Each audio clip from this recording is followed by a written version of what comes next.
in a way that doesn't see us importing more oil and gas, but instead moving to the alternatives.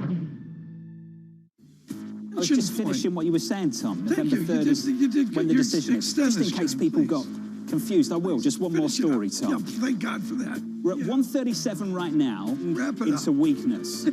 Is this where they play the music and the Academy Awards? Is this it? Do I thank my mum again? Are you in charge of this? Is she the only one? Kill the music. You know who's in charge here.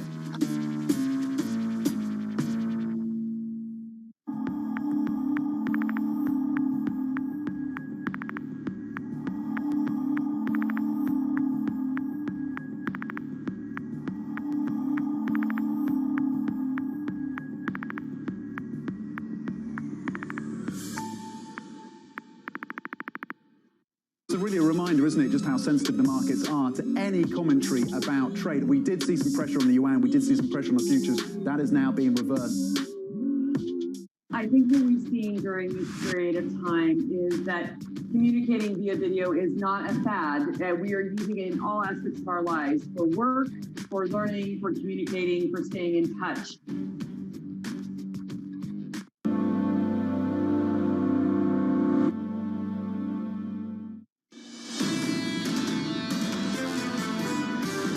Societies open up and people really think, okay, this is starting to be behind us, they go out and do more things, which is, of course, what they're supposed to be doing.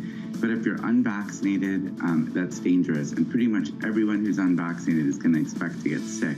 Joshua Sharfstein there, the Vice Dean of the Johns Hopkins Bloomberg School of Public Health. From New York City this morning, good morning. Tom Keene, Lisa Brabbits and Jonathan Ferro. Your equity market up 3 on the S&P, advancing 0.06%. Yields come in about a basis point, 159.74. In 1 hour and 42 minutes, you will have US retail sales. That's the next big stop for this market. Bit of news on the vaccine front, in fact, the COVID pill front, to be precise. This from Pfizer, reaching a licensing agreement that will allow generic drug manufacturers, Tom, to produce inexpensive versions of its COVID-19 pill for 95 low and middle income countries, and they follow a similar move by Merck, Tom. So that's the COVID pill from Pfizer. Yeah, it's about profits and that. I guess they take no royalties on it, and, off they go. I think it's, that's, again, another way here of, first world research being efficacious, to say the least, and then you move on and give it away in the poorer countries. We move on right now. Huge news flow this morning, no question about it, to Amish Adalja. He's with Johns Hopkins Center for Health Security.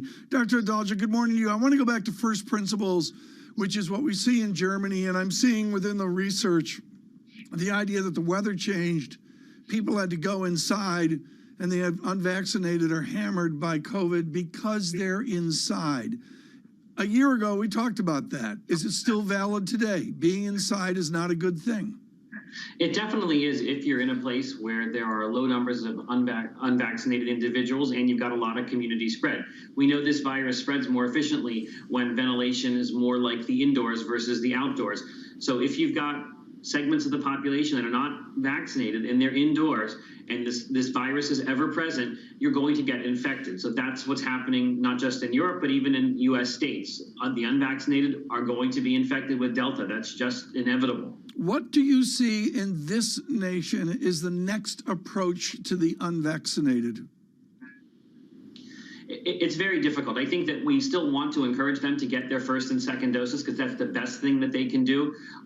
We also can strategically use testing for unvaccinated individuals to make sure they're not harboring the virus. And I think there's also the use of strategic masks. So it's all those blunt tools that we used before that may see some role for the unvaccinated. We will have antivirals, we will have monoclonal antibodies, but we don't want to get them infected if we can avoid it. So the best thing is to prevent them from getting infected. So I think when you're not using any of our high-tech tools like vaccines, it comes back to the blunt tools and sort of excluding them from certain types of events. If it's a private organization, you might see a lot of people being more reticent to have unvaccinated individuals because everything is going to move indoors in much of this country. Doctor, how do we decide what is and what is not fully vaccinated? And how does that evolve in the coming months? To me, I think what you mean by fully vaccinated is, do you have a high level of protection against serious disease, hospitalization, and death? And when you look at 2 doses of the Moderna or Pfizer or 1 dose of the Johnson & Johnson, I think that definition holds. I know in England they're talking about making 3rd doses to call people fully vaccinated. I don't think that we want to be in the business of doing that. I think our goal here really is to get these initial primary series done in individuals, because when you look and see who's getting infected, who's spreading this virus, who is ending up in the hospital, it's not people that don't have their boosters. It's people who don't have any of their vaccination shots. So that's, I think, where the real tipping point is between getting your primary series or not having anything at all. That's the real demarcation that we're seeing. You mentioned the conversation that's taking place in the UK. Also in New York, there's a conversation that's emerged in the last 24 hours that people should almost self-assess their vulnerability and as to whether they need a booster or not. Doctor, what did you make of that? Well, I understand that local governments, local public health authorities are frustrated because the booster story has been very convoluted, very mixed, a lot of bad messaging coming from the White House and the CDC, so people don't know if they're eligible or not. So a lot of local places just want it to be simple. If you want a booster, go get it. But when you look at the actual data, who benefits the most from the booster? It's people that are at high risk, people that are above 65, people with high-risk conditions, and people who got the J&J vaccine. The ordinary general public, there's still not strong data that they benefit much from it. They may push off a breakthrough infection to sometime in the future, but not forever. So I don't think that the general population, that I've not seen compelling data that they need boosters, but definitely in those high-risk groups, they should be getting boosters. And I think the people just want it to be simple and nobody trying to figure out if they do or don't. But remember, it's not boosters that are going to change the trajectory of this pandemic. It's 1st and 2nd doses. So that really is the issue for a lot of health officials. How do you get people who do need to get vaccinated in order to prevent this from being a sort of more systemic health problem? What do you think of Singapore's approach of basically kicking people off of national health care if they are not vaccinated, or the idea of Austria basically saying, you guys stay in lockdown while everybody else travels around? Do you think that those kinds of very strict measures are appropriate on a more universal basis? It's going to be very hard for something like that to be palatable in the United States, because we've already seen the way that this has kind of divided the country between the vaccinated and the unvaccinated. But I think if you're a third-party payer, if you're an insurance company and your clients are not getting vaccinated, I do think that there should be some penalty for that, because you're going to incur more insurance costs. So I think from a business perspective, I have no problem with an insurance company saying you have to be vaccinated, because insurance companies have lots of regulations where they charge people differential if they smoke or they don't smoke. I think that's something that can happen. I don't know that the Austrian approach of keeping people indoors and keeping them locked down makes sense in the way that we've got rapid tests. I think you could probably fall short of doing that, saying if you're unvaccinated and you're going to come to this area, you have to do a rapid test before you come in. There's ways that we can do short of that type of draconian approach of keeping people indoors if they're not vaccinated, or not allowing them to interact at all. We've got better tools than that, so I don't think that's the best way to do it, at least not this far into the pandemic with a disease like this. Doctor, always enjoy catching up with you, sir. As always, Dr. Emmett Adalja there of Johns Hopkins. Tom, I think it's going to be fascinating to see what happens with the UK. If they begin to consider fully vaccinated as someone with a 3rd shot, a booster shot, imagine how long it would take someone to get fully vaccinated if they haven't been vaccinated already. You've got to do 1 shot, 2 shot, wait 6 months and get a 3rd shot. So you'd have to wait 6 months plus, Tom, to be fully vaccinated? John, help us here. Maybe it's an unfair question to you, but I'm going to go there with your knowledge. Do you partition Germany as, say, Munich is different than Hamburg? Eastern Europe is different to what's happening elsewhere, if that's what you're implying, Tom. But is it all-encompassing Germany as a risk, or do you see it as regional, discrete, part of Germany? Not my personal view. What we are seeing apparently in Eastern Europe is less take up of the vaccination. Eastern Germany, to be precise, Tom, less take up of the vaccination and therefore more cases as well. That's what I've been reading. That's not my personal view. That's what's supposed to be in the data. Compare that to the United Kingdom right now. Cases are building around the world, Tom. That's the bottom line at the moment. And that's why I think you're seeing the Prime Minister push forward with this bigger effort to get boosters to more people, Tom, away from the most vulnerable in society and those above the age of 65. As to my question to Dr. Adalja and Lisa, I'm sorry, it's the cold out there. We behave differently when it's cold. Yeah, the idea of people going inside. I do wonder, though, at what point the sticks start to get stickier. The idea, John, of some of the ramifications that you're seeing in Singapore or some of the ramifications in Austria. Well, you're seeing that in Europe, aren't you? Yeah. We were very hesitant about establishing a 2-tier society.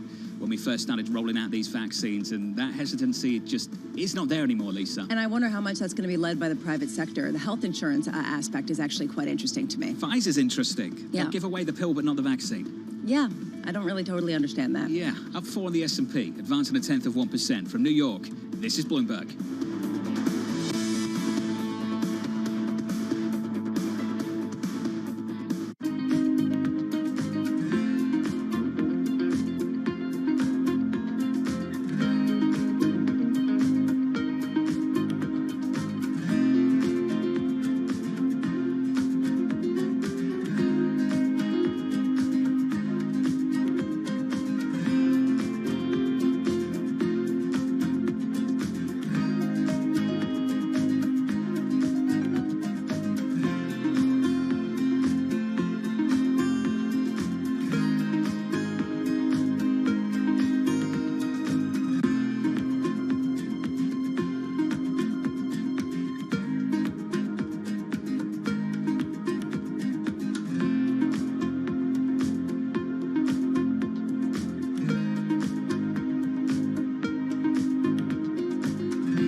There's a pretty good chance that you use products made by Meta every single day. If you've never heard of Meta, that's because it's the new name for Facebook Inc., the parent company of Facebook, Instagram, and WhatsApp. All right, perfect. In a spiffy presentation on Thursday, Mark Zuckerberg showed off his vision for what he's dubbing the metaverse. That's a sort of mix of augmented and virtual reality worlds which will let the user explore virtual ecosystems. Much of what he showed isn't yet available. It's really his vision. In that sense, it was more like the sort of presentation Elon Musk does, where he looks at what he hopes might happen one day, than what Steve Jobs does, or Steve Jobs did, which is showing off products he already has available. He also, in the course of it, announced a name to Meta. The company will be called Meta from now on. Our mission remains the same. It's still about bringing people together. That's an effort partly to show the vision for the future, but also a way of casting adrift some of the toxicity associated with Facebook. But if this new company is going to be a success, or the new company vision is going to be a success, he will still have to deal with a lot of the same challenges that Facebook has faced. Concerns about privacy, content management, those are going to be just as pertinent, if not more so, in the metaverse as they are right now on Facebook's existing apps.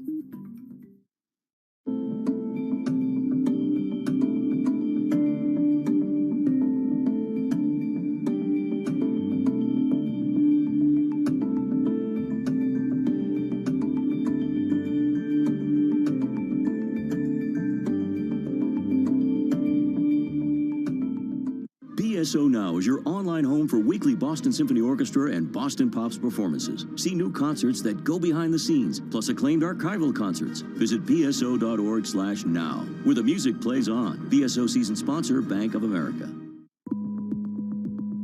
It's such an interesting new world. The world is changing. For us, it's not about being first. It's about being the best. While everyone is zigging, we're zagging. We feel like we can maybe help people out more. We have an enormous number of big ideas. It is really still day one for AWS and for our customers. It is still so early in this business.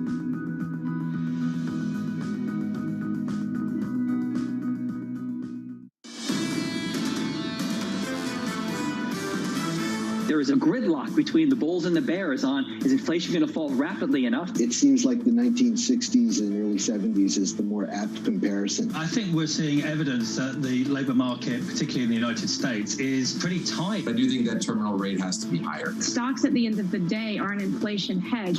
This is Bloomberg Surveillance with Tom Keene, Jonathan Ferro, and Lisa Abramowitz. And we wait. And we wait a little bit longer. From New York City, for our audience worldwide, good morning, good morning. This is Bloomberg Surveillance Live on TV and radio, alongside Tom Keene and Lisa Abramowitz. I'm Jonathan Ferro. Your equity market up 4 on the S&P, advancing 0.1%. TK, we keep waiting. Yeah, it's it's simple. It's like waiting for a new Yankees manager. It's breathtaking. You just wait and wait and wait. We're waiting, John. And what's fascinating here, and again, get out the calendar. You were right a week ago, and ever more right today. This is coming very late, and they're going to have to explain why that is. When we get the announcement, the explanation around it will be interesting. Looking forward to the announcement whenever we get it. On the chairman, the next chair. Maybe it's this chair imminent, of the but Federal Reserve. Imminent. No idea. One thing I can guarantee, Tom, more outlooks for 2022. Let's start with Goldman. 5,100 year-end next year on the S&P 500. They point out that profit growth has accounted for the entire return in 21. It will continue to drive gains in 22. We heard from Credit Suisse a little bit of margin compression there, but yes, all earnings driven as well. The outlooks are fascinating, John, in this most unusual time. What I would say is I'm going to really pay attention to the consistent bulls because they've been right for 3 years. I want to hear them re-justify forward. Goldman, one of those consistent bulls. Lisa, the difference between, say, a Morgan Stanley of 4,400 next year, year-end 22, and a Goldman Sachs of 5,100 year-end 22. Yeah, this huge divergence. There is not an expectation for recession, but people don't understand the nature of the inflationary pressures. They don't understand the Fed's response mechanism, and they don't understand how much consumers can continue to remain the strong beacons of this economy at a time when we do have a fiscal cliff here. We have fiscal support rolling off. There is a lot of uncertainty. The only certainty, John, is that recession seems to be off the table and people don't like bonds. Walmart numbers are out, Tom. EPS 145, the estimate 140. Getting comp sales, ex-gas plus 9.2%. Plus 9.9% total comp sales for the third quarter. The estimate's 6.99. They raise EPS guidance as well, Tom. So from what I can see in the early part of the release, it's a beat and raise from Walmart. After some okay numbers as well, some decent numbers from Home Depot. Oh, yeah, we're losing perspective, John. This is about nominal GDP, just the oomph of the nation.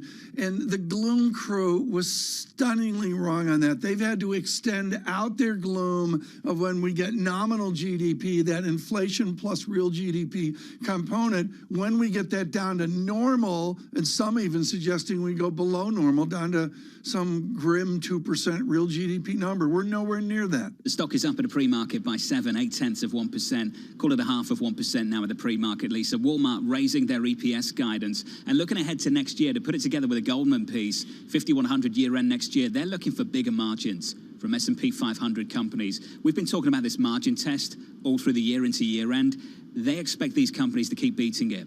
I just wonder where that's going to come from. Is it going to come from passing the costs along to consumers? Can they tolerate it into next year? And if they can, then you have a real booming economy that supports the idea of 5,100, 6,000 to the moon. Tom will make it up. To the moon, 6K. I haven't seen a 6K yet. Maybe we might, who knows? Up a 10th of 1% on the S&P 500. Lisa, just take it in, take it in. Equity futures up 5,900. Let's whip through the price action for you. Yields look like this, 159.91. Yields in about a basis point in the commodity market. Commodities softer, crude softer, firmer rather by 0.5%. Crude 81.26, Lisa, euro dollar with a 113 handle. I'm with Tom. Taking a while to get used to this, from 114 to 113 very quickly. Yeah, and this really has to do with the policy divergence.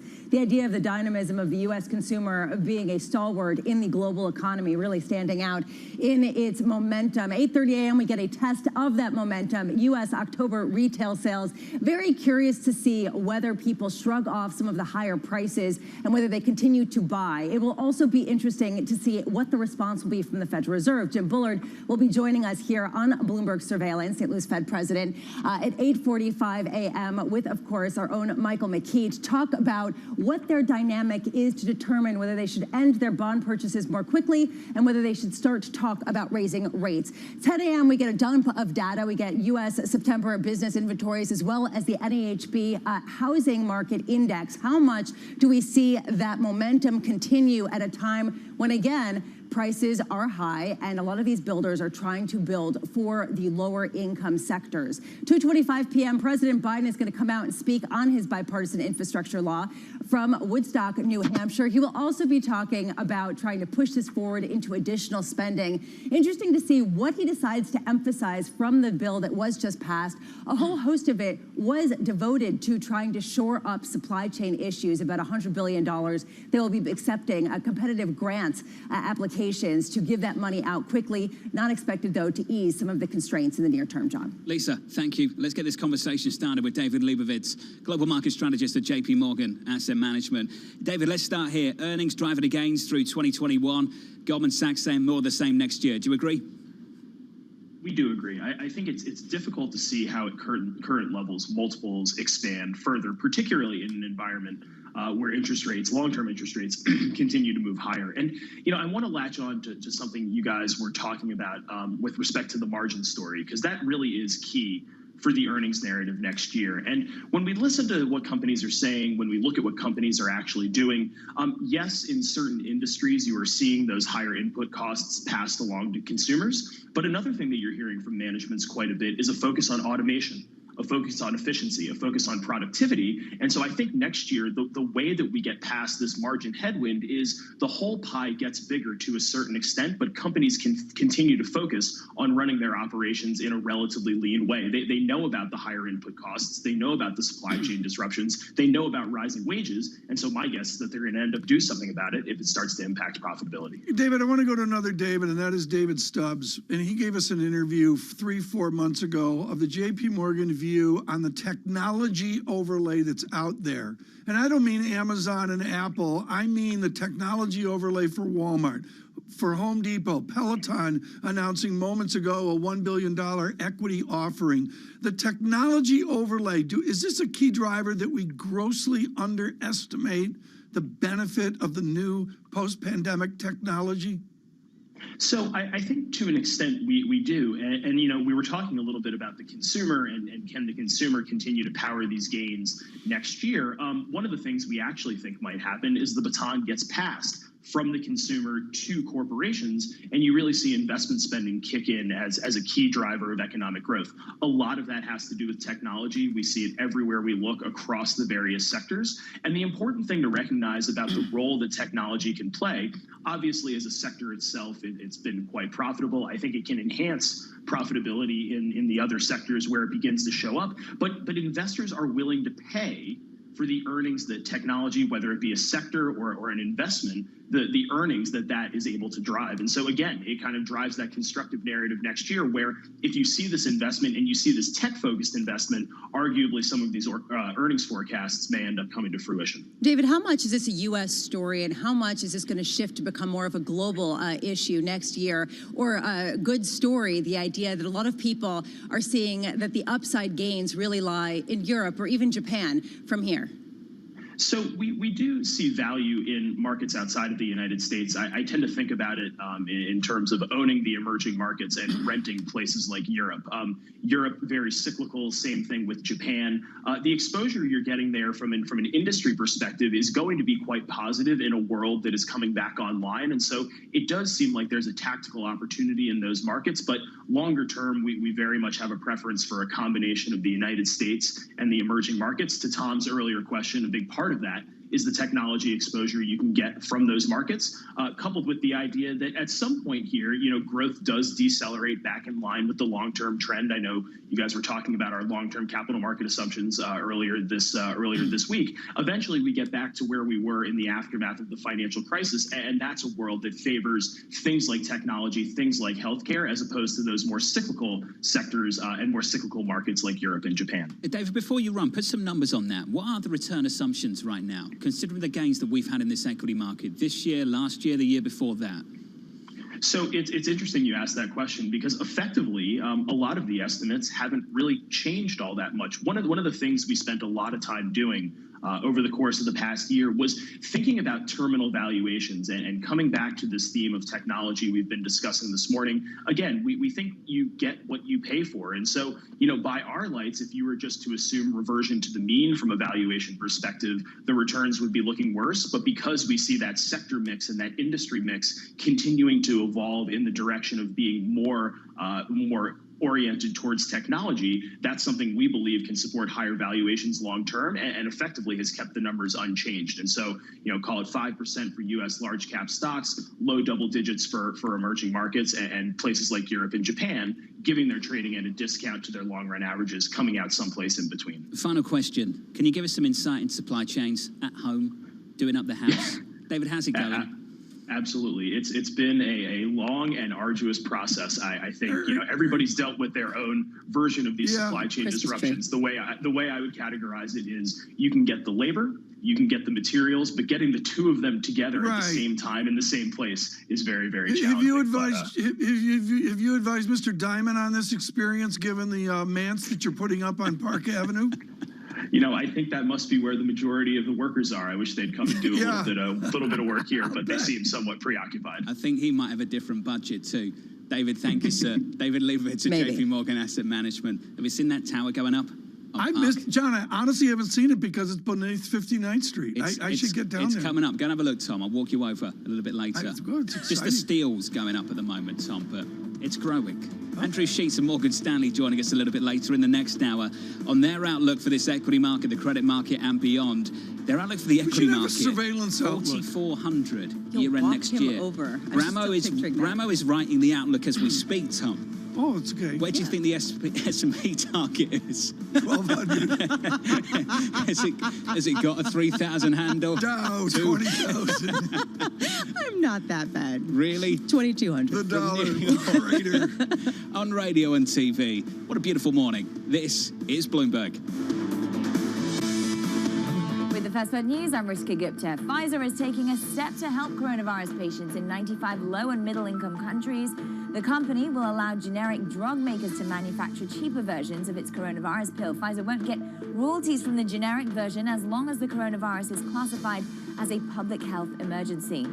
President Biden and China's Xi Jinping spoke of the need for cooperation in their first virtual summit. The video conference lasted longer than expected, more than 3 hours, but the two leaders announced no major breakthroughs. They discussed a wide range of issues, including trade, the status of Taiwan, and human rights.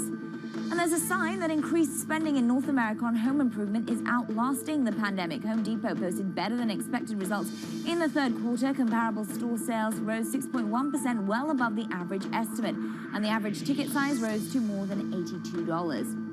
It's another hurdle for Russia's controversial Nord Stream 2 natural gas pipeline. Germany's halted the certification process needed before the link with Russia can start operating. The move comes as the pipeline's operator has decided to set up a German subsidiary in a bid to meet EU requirements. Germany's announcement sent European gas prices up as much as 12%. And in the UK, the labour market strengthened after the government's benefit programme for those out of work in the pandemic came to an end. Companies added 160,000 people to their payrolls last month. Meanwhile, job openings surged to a record high. That all bolsters the case for the Bank of England to raise interest rates as soon as next month. Global news 24 hours a day on air and on Bloomberg Quick Take, powered by more than 2,700 journalists and analysts in more than 120 countries. I'm Rishka Gupta. This is Bloomberg.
You should be thinking about formerly incarcerated people as representative of their families also and of their communities. These are human beings. They're not disposable items. They are not to be warehoused, locked away, out of sight, out of mind. And so I'm out here in the public because I am the conscience of those folks of America, I hope. I'm hoping to prick their conscience and know that I am just a symbol of a much greater problem.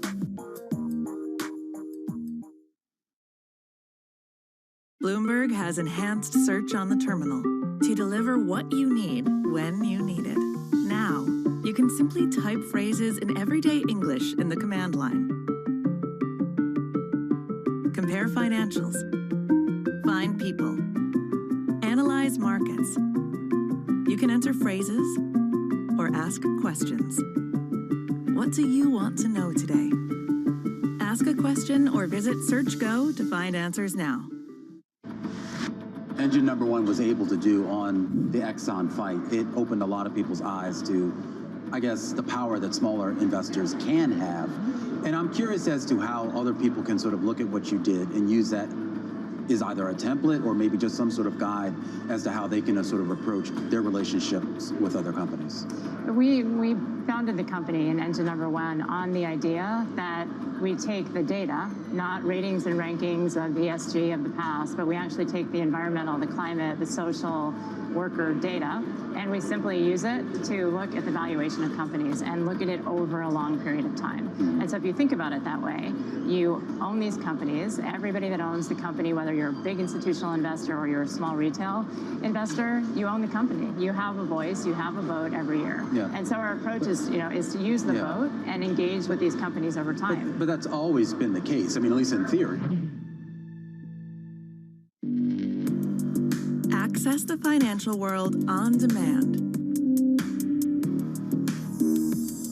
Hear from leading economists, policymakers, and industry experts via live and on-demand webinars, only from Bloomberg. Start exploring to see what's moving the markets. Visit Bloomberg.com/webinars. Crypto, you have a world of young people that want their own financial system and their own culture. And it is very powerful, and I'm a big believer in it. Part two of that, the Build Back Better Act, has even more that will help beat back inflation by lowering some of the costs that Americans feel most acutely, the cost of childcare, the cost of healthcare, the cost of housing, the cost of prescription drugs, bringing those down while also making sure that we ease some of those labor market issues we have by making it easier for working parents to afford to go back to work. Transportation Secretary Pete Buttigieg there from New York City this morning. Good morning. Tom Keene, Lisa Abramovich and Jonathan Ferro. Your equity market looks like this, up 3 on the S&P, advancing 0.06%. In a bond market, yields just come in a little bit, down a basis point at 160.60 on 10s, back through 160 over the last 24 hours or so. On a 2-year, in and around 50 basis points, the rate hike debate in full swing. This is the view from TD. We'll catch up with Priya Misra in about 12 minutes' time. Very much looking forward to that conversation. Here's the quote, Tom. We believe that moderating growth and inflation amid the fiscal drag in 22 are likely to help keep Fed rate hikes at bay and expect liftoff only in December, drumroll, 23. December 2023 is the call from TD and Priya Misra for that first rate hike. Global Wall Street, stay with us. This is a huge deal. And John, it's a timeline that you see there. And it's something that I don't think many people are considering.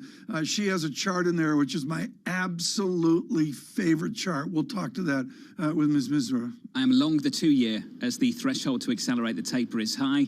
At least either inflation calms down and the Fed can be patient, or inflation becomes entrenched and the Fed has to hike faster. We're in the former camp, but there is a ton of uncertainty. The other aspect of this call is higher, longer-term rates. Very much what people are not necessarily priced for is they do see rates eventually cooling off as the Fed hikes sooner. This would be a really interesting development next year. So I thought Morgan Stanley were pretty dovish on the Fed. Q1 23, Tom. December 23. The call from TD. No, there it is.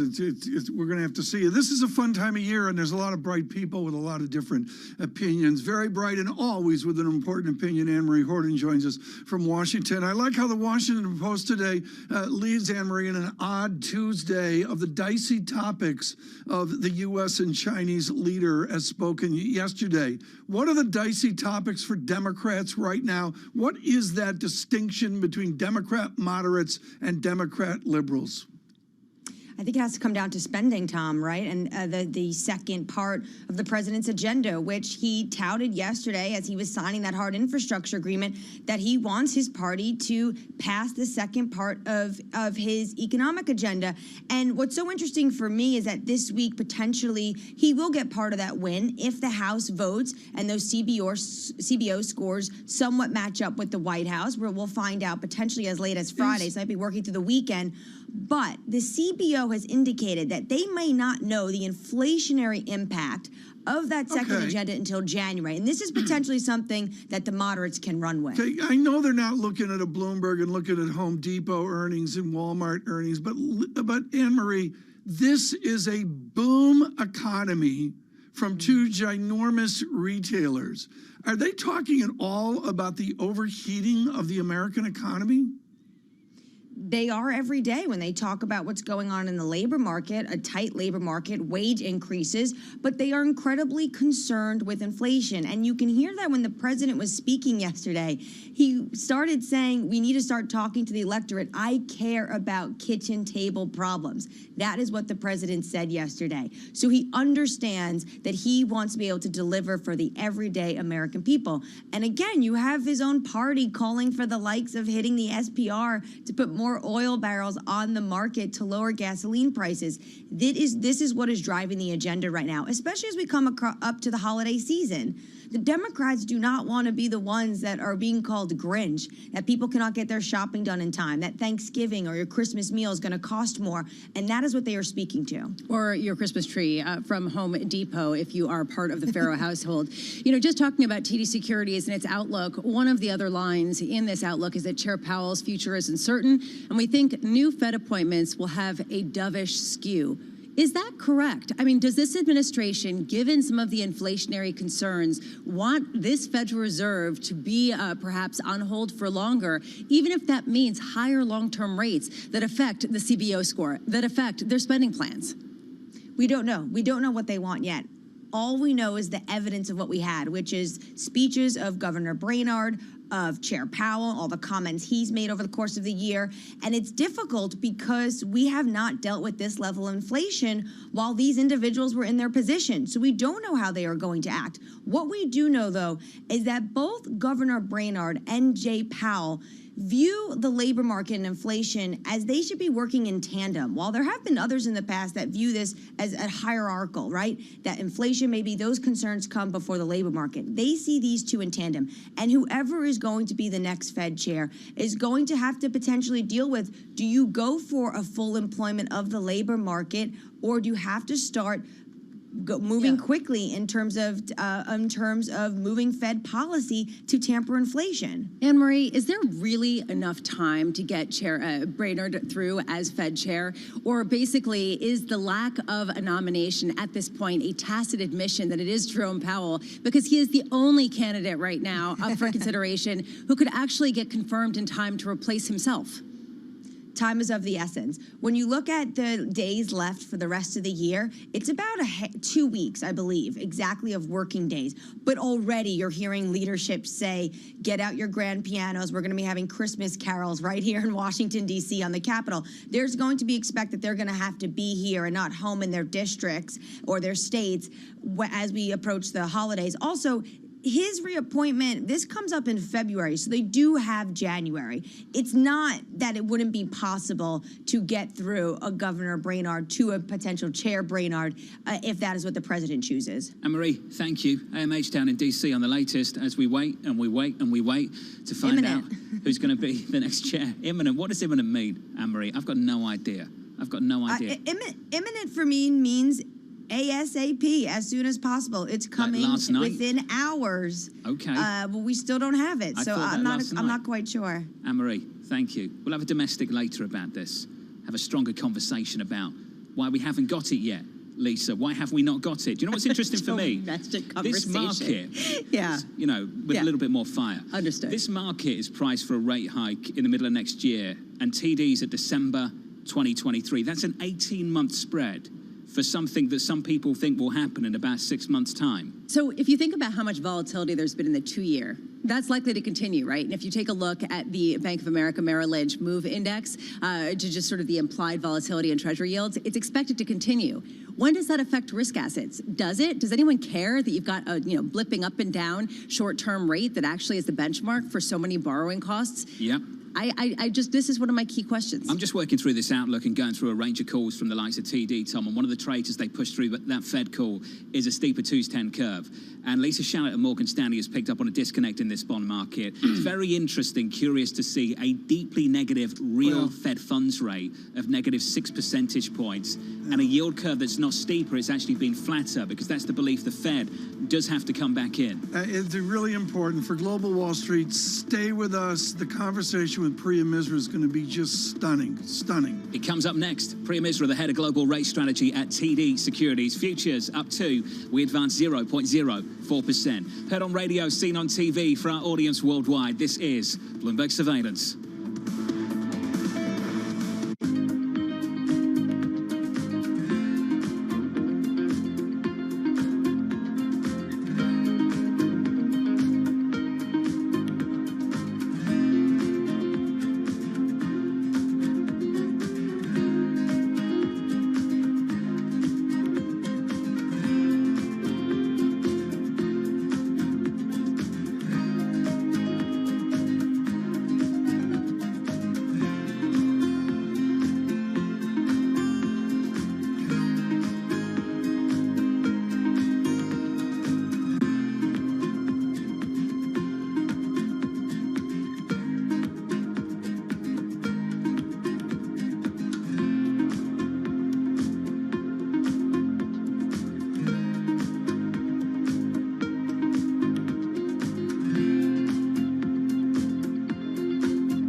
think competition is going to look like? Do you think there is going to be a price war? As you say, the fares are available now. You're suggesting they may not be there for forever. But nevertheless, talk to me about what you think the competitive landscape is going to look like here.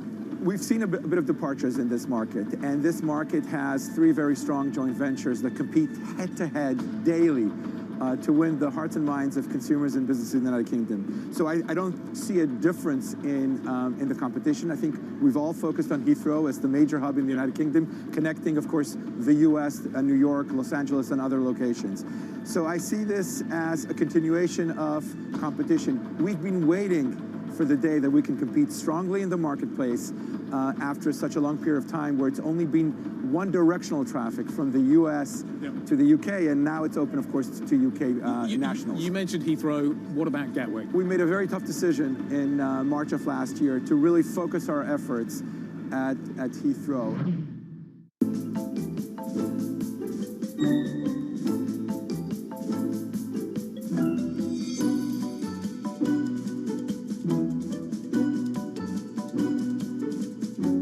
You finally got your taste of MIT, so why did you decide to leave MIT and come in and run the SEC? One, when a president asks you to do something, it's really hard to say no. But it's also just an incredible privilege and an honor to serve.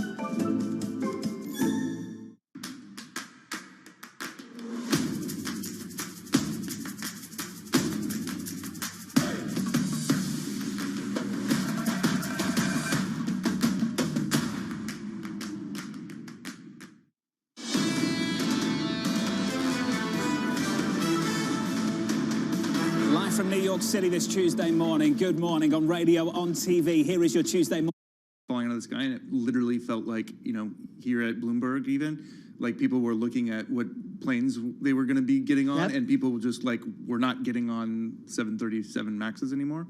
And it, you know, even before that, that was basically because of the second incident, which was a flight that was in Africa. This one that Peter's excerpt based on, it was the one in Indonesia that really set off all the alarm bells. But as Peter's excerpt reveals, this is the time between the Indonesian crash and the subsequent one.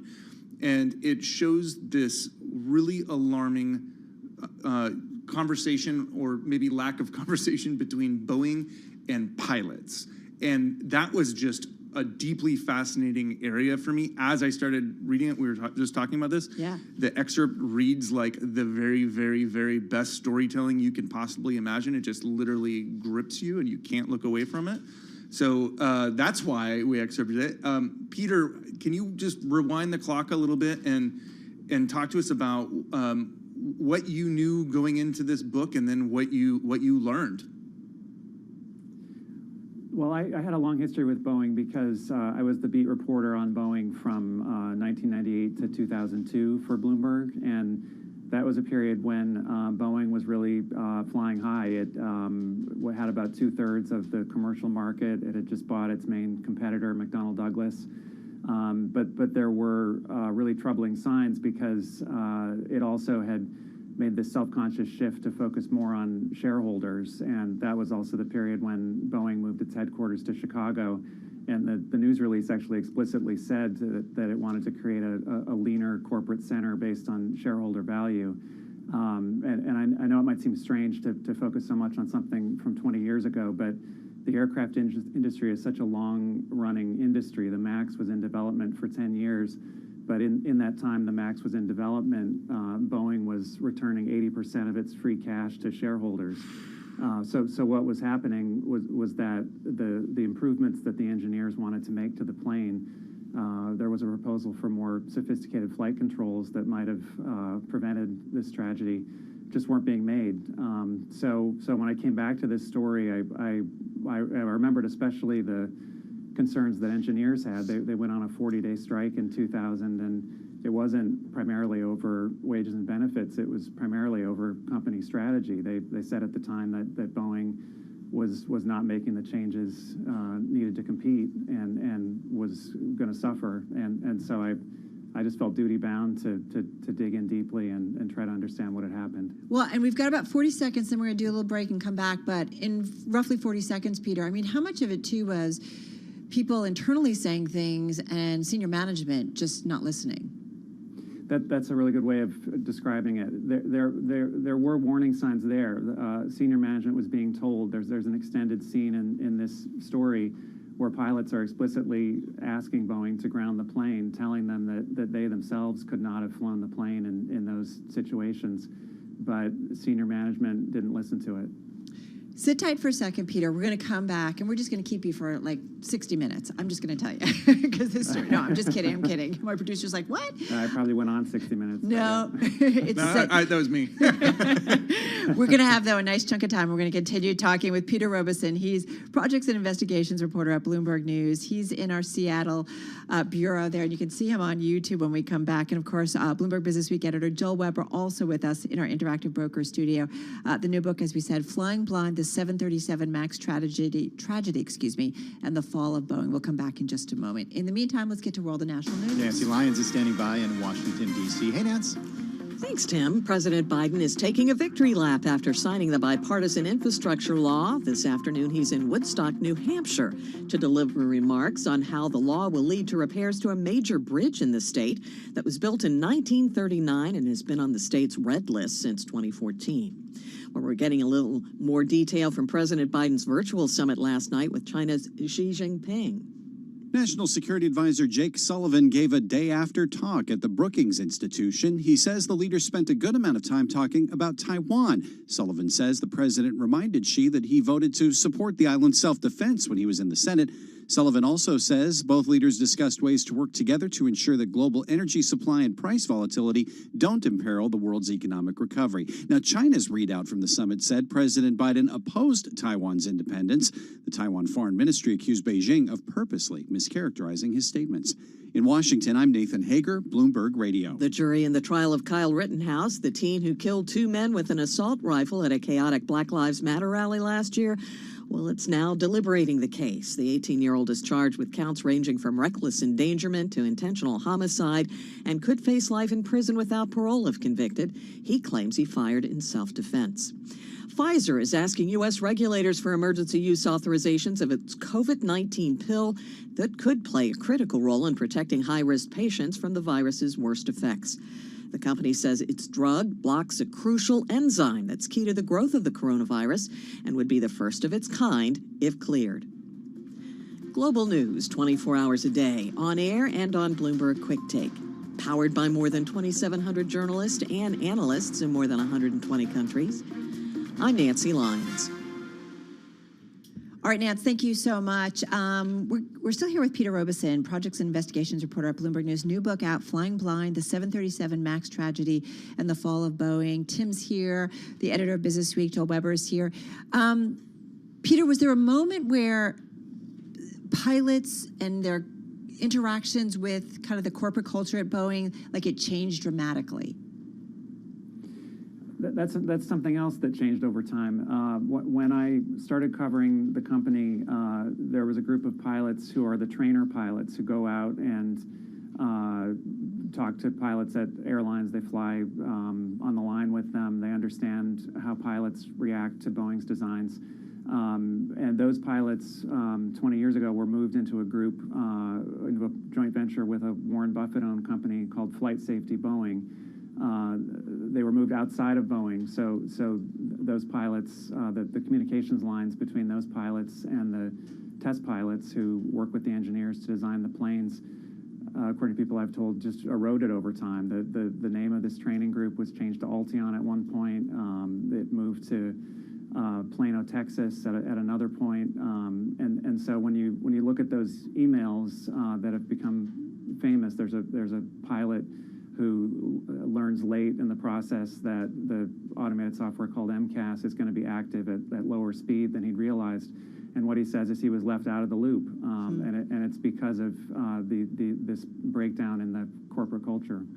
All right, sit tight for a second. We're going to come back and continue with Peter Robeson. He's Projects and Investigations reporter at Bloomberg News.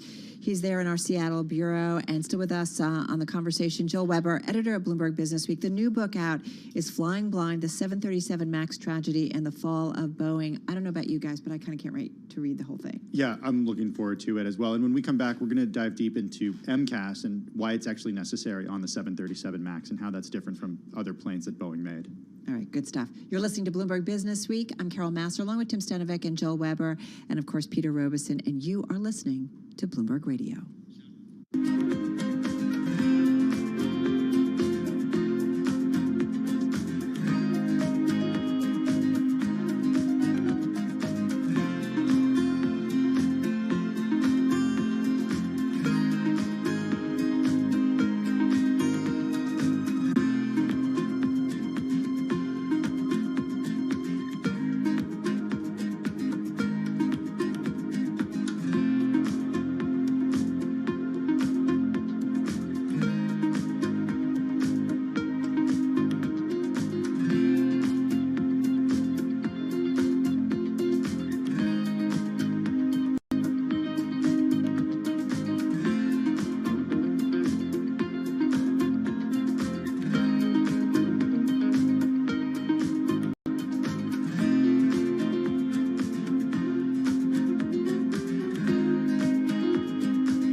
headlines and breaking news 24 hours a day at Bloomberg.com, the Bloomberg Business app, and at Bloomberg Quick Take. This is a Bloomberg Business Flash.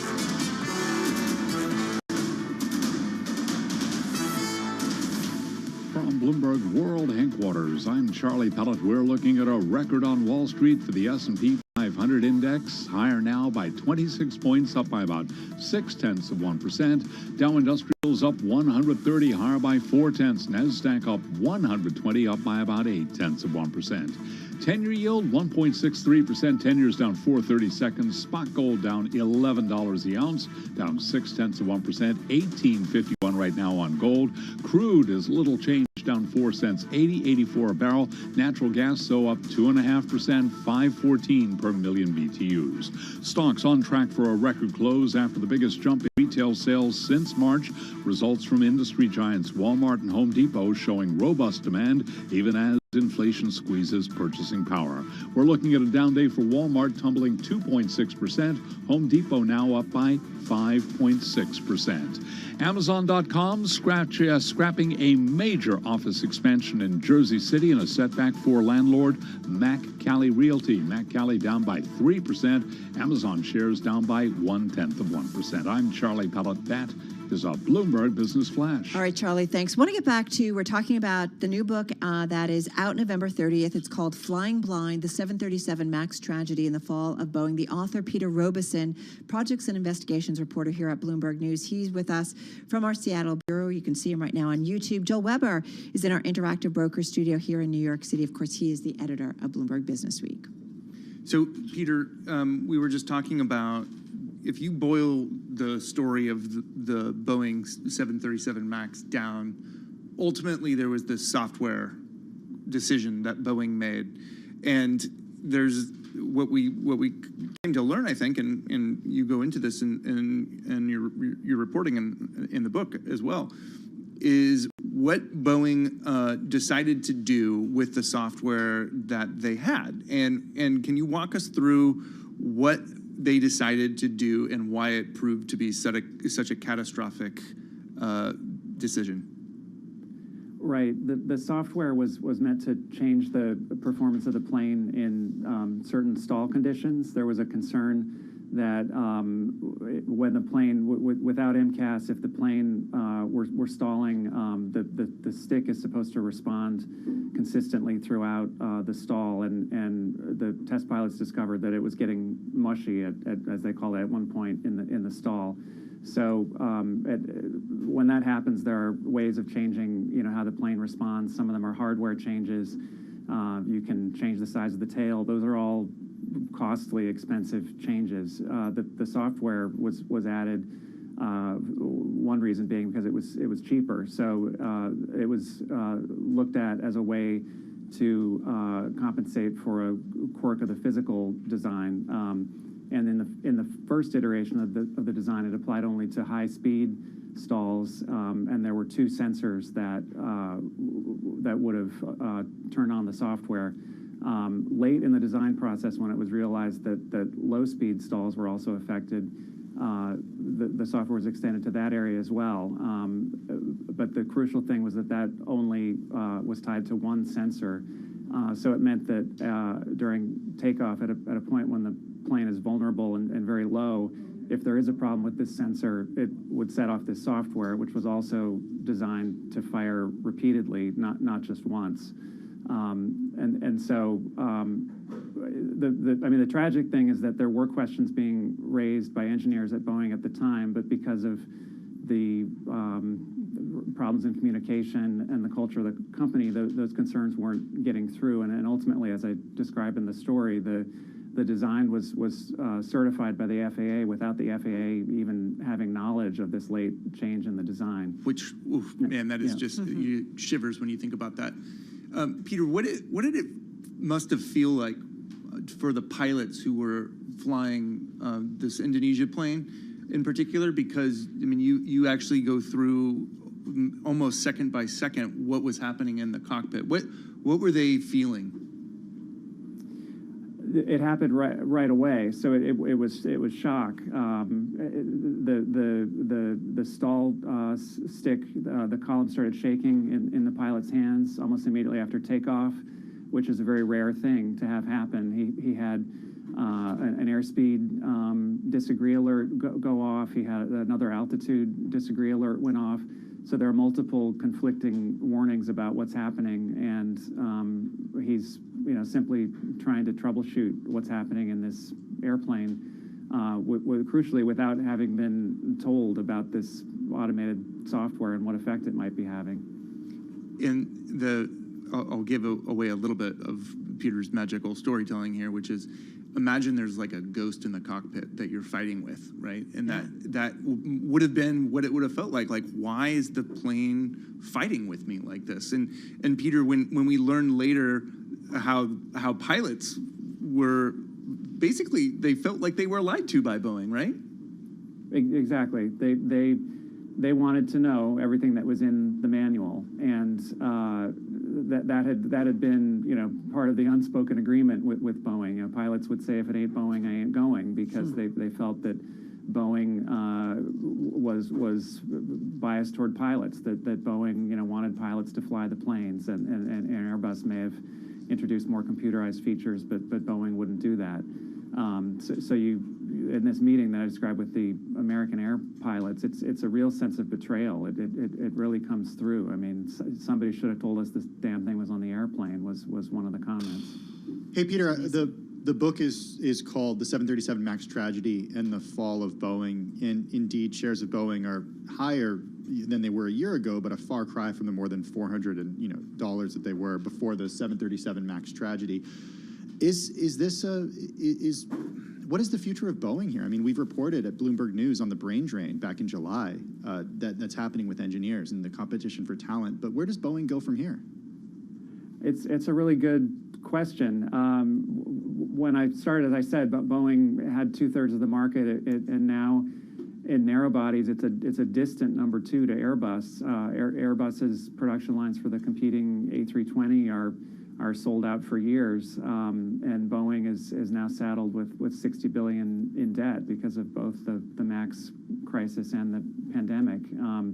So in some ways, people I talk to think of Boeing almost as like McDonnell Douglas, the company it acquired, and to them sort of became more like. It's a company that's just not the preeminent manufacturer of airplanes anymore. Which is crazy, because if you go back to, Peter, the cover story that was very early in my tenure 4 years ago that you co-wrote, Boeing was at a completely different moment, right? Stock was just on a tear. Dennis Muhlenberg was CEO and was like basically, king of the skies almost.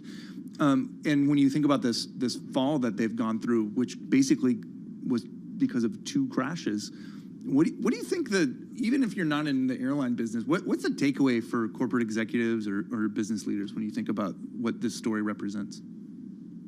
You have to balance investors, customers, and employees. At that moment we wrote about Boeing, they were focused on investors. There's a moment that I describe in this excerpt where Boeing stock is $386. It's tripled, during Muhlenberg's tenure, and the CFO told colleagues in one meeting that it could get to 800 or 900, and that was through that strategy of buying back shares, raising dividends, not investing in the products ultimately. Hey, Peter, so it just couldn't last. 10 seconds. Are they listening to pilots again? Has it changed internally? Just quickly.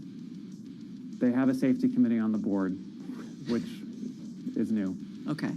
All right. Unbelievable. Cannot wait to read. We're going to read it, and then we're going to bring you back because we want to talk more about it. Peter Robeson, Projects and Investigations reporter at Bloomberg News. Joe Weber, editor of Bloomberg Businessweek, the new book, Flying Blind, The 737 MAX Tragedy and the Fall of Boeing. It is out November 30th.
markets, headlines, and breaking news 24 hours a day at Bloomberg.com, the Bloomberg Business app, and at Bloomberg Quick Take. This is a Bloomberg Business Flash. From Bloomberg World Headquarters, I'm Charlie Pellet. We move into the final hour of trading on this Tuesday, November 16th. The Dow, the S&P, NASDAQ all advancing. S&P heading to a record after the biggest jump in retail sales since March. Results from industry giants Walmart and Home Depot showing robust demand, even as inflation squeezes purchasing power. Right now, we do have Walmart shares trading lower by 2.6%. Home Depot shares, though, heading the other direction, advancing now by 5.9%. Home Depot, by the way, so far this year is up 47.9%. Right now, the S&P is up 25, up 0.6 today. At a record for the year, S&P up 25.3%. The Dow up 126, up 0.4. NASDAQ up 122, higher by 0.8%. Federal Reserve Bank of St. Louis President Jim Bullard says the central bank should speed up its reduction of monetary stimulus in response to a surge in inflation. Bullard was interviewed this morning on Bloomberg Surveillance. So I think it behooves the committee to tack in a more hawkish direction in the next couple of meetings so that we're managing the risk of inflation appropriately. If inflation just happens to go away, we're in great shape for that. We're set up for that. But if inflation doesn't go away as quickly as many are currently anticipating, then it's going to be up to the committee to keep inflation under control going forward. St. Louis Fed President Jim Bullard. We're keeping an eye on Peloton Interactive shares. They're up now by 14% after a $1 billion stock offering drew the interest of major investors. A sign Wall Street is ready to look past a grim forecast earlier this month. And again, Peloton shares, which this year are down 64%, up right now by 13.9%. Recapping S&P at a record, up 26, up 0.6%. I'm Charlie Pellet, and that is a Bloomberg Business Flash.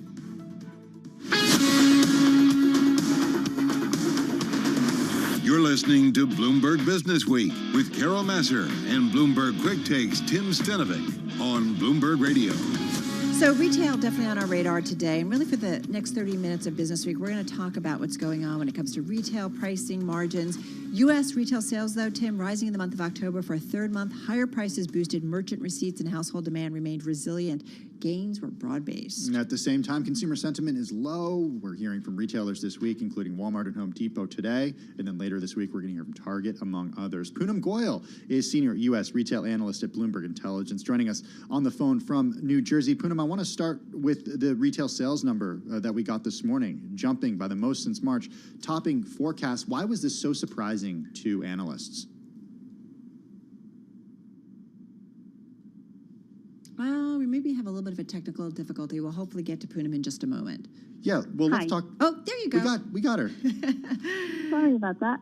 Yeah, the strength in the numbers, while it is surprising, it's not that surprising. We've been hearing from retailers, we've seen it in the credit card data that we watch from Pfizer, that people are shopping earlier for the holidays. And I think that's what you're seeing in these numbers.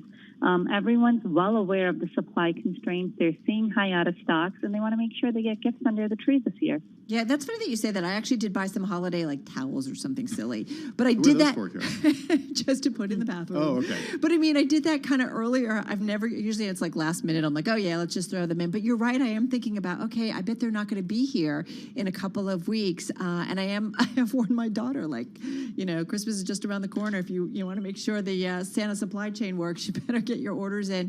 What's interesting is, I guess, all right, so does that mean in a month from now the numbers are not going to be as strong? Can we read into that, or we've got to wait and see?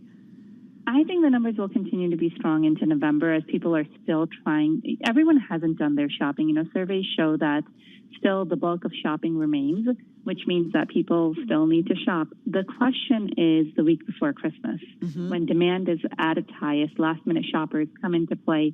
Will there be enough on the shelves? Will there be what you want? You may still find something, but it may not be that exact item that you were looking for from the start. And perhaps it might be a little more expensive or a lot more expensive? Absolutely. We're expecting to see more full price selling, fewer discounts this year because inventory is very lean and in some cases low across the board. Okay, well, let's go to Walmart and what we learned from Walmart earlier today. Shares are down, or at least earlier today, falling the most in close to 9 months because it's signaled that it's bracing for more pressure from global transportation snarls. It was really interesting because third quarter results actually exceeded expectations, and Walmart lifted its guidance, its outlook, but there's concern about margins because of higher fuel and transportation snarls, and the company is saying that costs are rising faster than its prices. Is this something we're going to see from every retailer? Yeah, I think on the top line, you're going to see strong top line, strong sales across the board, across most retailers. But margins is where it gets tricky. Yeah. Merchandise margins will be better because of full price selling. But when you look at operating margins, which includes labor, right? Labor is up. There's a shortage of labor. There's port delays. There's transportation costs that are rising, fuel costs. There's supply chain disruptions with production in Asia. All of that pulled together just means higher costs for the retailers. For example, if you look at the WCI spot container rates, they're up 282% on average this year. That's high, and retailers are having to absorb these costs because they can't pass all of it along. It's interesting, too, about kind of the disconnect we saw between Walmart, though, and Home Depot in terms of how the share prices are reacting, because Home Depot is rallying today, Walmart not so much. Why do you think that is? I mean, Home Depot, the sentiment going into Home Depot, given the tougher comparisons, was a little bit lighter. Okay. The other thing is Home Depot is a pro business, right? So 45% of their mix is from the pro, the business customer, and that strength remains. So I think that's part of the differential that you're seeing. I always feel like retail is so important. It gives us an idea of what consumers are feeling. And what is there a big takeaway based on the economic report that we got from the government, from the Commerce Department, and versus what we've seen so far from two of the world's biggest retailers? I think they're saying the same thing if you're looking at it from a top line perspective, because that's what the government report says, and top line is strong for retail, and it should stay strong in the coming months given the shortage that we have in supply. Is there any sort of disconnect between what we saw when it came to consumer sentiment numbers that we got last week and what we're hearing from retailers from the strength of the consumer right now? Yeah, I mean, consumer sentiment isn't at its all-time high, right? So it's definitely lower than what the retail numbers would suggest based on where spending is. So there is a disconnect there. And I think that's part due to inflation and that the unemployment rate is still not, at all-time lows. So there are still people that have exited the workplace and trying to get back in or maybe not going back in. What do we hear from companies about how they're trying to attract and retain talent right now? Right now, it's all about paying more. So they're raising wages. They're offering incentive sign-on bonuses. They're offering tuition assistance. They're offering more paid time off. Basically anything and everything to lure the customer into staying. We're hearing that across the board, not just at one store or another. It's really across the board. All right. So what's to come? Target and the others. What are you watching out for? We're looking for really the same read across the board, whether Target or TJX. We're looking for top line strength and really trying to assess where their inventories are. So Target versus Walmart is more discretionary. Walmart has half of its sales in food, so that's where it's insulated a bit. But with Target, it's largely discretionary, where there is probably a more supply bottleneck. And with TJX, just, they secure inventory with what's left over. And there isn't a lot left over. So how well are they doing that? How much of their packaways are they taking out of is the concern going in and what we're looking for. Gotta say, I was in a Home Goods over the weekend, and man, it was busy and packed, and people just like buying stuff left and right. Was there stuff on the shelves? There was a lot of stuff on the shelves, a lot of seasonal stuff, certainly a lot of Thanksgiving kind of items. But so it's not stuck at the ports. No, I mean the shelves were pretty full. So and that's what we heard from Walmart today too, right? That the shelves were full. Yeah. So that I don't know. Do you hear from most retailers that they're having trouble getting goods? Just quickly, Poonam. So retailers are having trouble like Nike, but keep in mind, the bigger you are, the better you can secure goods because you have scale. So these big retailers should fare better than the smaller ones. All right. Good to check in with you. Thank you so much. I know it's a busy week for you. Poonam Goyal, she is Senior U.S. Retail Analyst at Bloomberg Intelligence on the phone from New Jersey. I did take a look at a measure of the S&P, I think, retailing super composite. It was up a little bit this year, up today, up about 1%. And Walmart, by the way, losing its gains for the year. Yeah, after today's exactly. decline. Home Depot having a bigger market cap than Incredible. Walmart today. But Walmart by sales, Yeah. like 3 or 4 times what we Yeah. see at Home Depot. All right, back to World of National News. Back to Nancy Lyons. She's in our 99.1 newsroom in the nation's capital. Hey, Nance. Hey, Carol. President Biden is in New Hampshire to promote the big infrastructure bill he signed into law at the White House yesterday. He's speaking right now at an aging bridge in Woodstock, New Hampshire. Right now, there are 215 bridges in your state, 215 bridges deemed structurally unsafe in New Hampshire alone. Biden says those aging bridges come at a cost, with people wasting gas having to drive around them, or with injuries or loss when rescue vehicles are delayed from responding to emergencies. He's promising the infrastructure law will change all that. Jurors have begun deliberating at Kyle Rittenhouse's murder trial after 2 weeks of testimony. They were given starkly different portrayals of his actions the night he shot 3 men, killing 2 of them during a chaotic Black Lives Matter protest on the streets of Kenosha, Wisconsin. American journalist Danny Fenster, who spent nearly 6 months in jail in military-ruled Myanmar, has arrived back in the U.S. Fenster was sentenced last week to 11 years of hard labor for disseminating information that could be harmful to the military and for violating immigration law. He was handed over yesterday to former U.S. diplomat Bill Richardson, who helped negotiate his release. Seeing Danny walk towards me with all these security people around him, and I said to him, Danny, I'm taking you home. I'm taking you back to the United States. Today. He said, great. Richardson says the country is grateful Danny will be able to reconnect with his loved ones. Global news 24 hours a day, on air and on Bloomberg Quick Take, powered by more than 2,700 journalists and analysts in more than 120 countries. I'm Nancy Lyons. All right, Nance, thank you so much. Oh, man, we're like behind the scenes. No, let's do this story. It's hard to choose when there are so many good stories to do. All right, let's do the serious one first, because this certainly plays to near and dear where I live. New Jersey? You want to do the New Jersey one? Yeah, Okay, Amazon.com scrapping a major office expansion in Jersey City in a blow for landlord Matt Cali Realty. Remember, it was just a few days ago that we were talking about the technology giant had been close to a lease with Macaulay for roughly 400,000 square feet of space in the New Jersey waterfront. We reported that earlier this month. Yeah, according to people familiar, Amazon backing out at the last minute. They've been talking about a deal for months, and we did see shares of Matt Cali declining on the news, down a few percentage points, in fact. But it's a big setback for New Jersey's office market, which has been hammered by the pandemic. Market had an availability rate of 19% in the third quarter, highest since 2005, according to brokerage Avison Young. I will say the residential market has been nuts. Yeah, it's pretty wild, especially if you think about it from the perspective of, okay, if people aren't actually having to travel into work, they're still living in places that are close to these offices, which I think is kind of surprising or counterintuitive to some people. Yeah, that's a really good point. The other thing is it's another market that's just outside New York City, and a lot of people have said it's the next Brooklyn because Brooklyn has gotten so expensive and so tight that people are looking for other markets that are nearby. Hey, before we get to the next story, I just want to say this story reminded me of HQ2 and the search for HQ2 when Amazon at the last minute had committed to New York City and pulled out. But that was really political, right? It was political. It was political, but it shows that Amazon has the power. Yeah, exactly. And people get pretty excited when you think that they're going to move in and hire a bunch of workers. All right, the really serious and important story that we needed to get to, the New York Post has it. The giant Reese's Cup Thanksgiving pie, folks. I'm sorry, but it's sold out. Have you ever had one of these? No, but I really want one. You do really want one. Okay, I know what I'm going to get you for your birthday. It's sugar-loaded, according to the New York Post, but I think we can independently verify that as well. The Post reports that it's 9 inches long, the diameter of a standard pizza, and it's got 3.25 pounds of solid peanut butter and chocolate in it. I don't know if I could eat a whole slice of this. Yeah, throw on some ice cream or some whipped cream just to cut it. Perfect. Yeah, I'm totally in. Apparently, though, it's tough to get, but I think you can find one, but you might have to pay eBay? top dollar.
developments, headlines, and breaking news 24 hours a day at Bloomberg.com, the Bloomberg Business app, and at Bloomberg Quick Take. This is a Bloomberg Business Flash.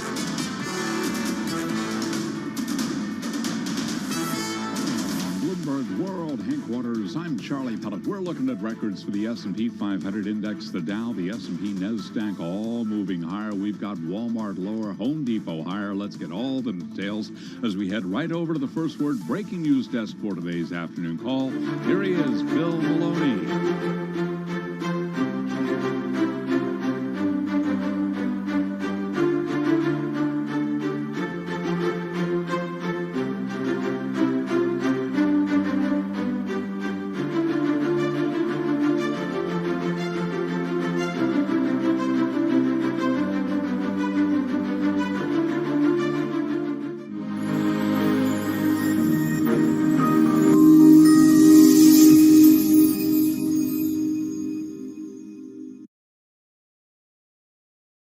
Washington Post reported that the White House to buy 10 million courses of Pfizer's COVID pill.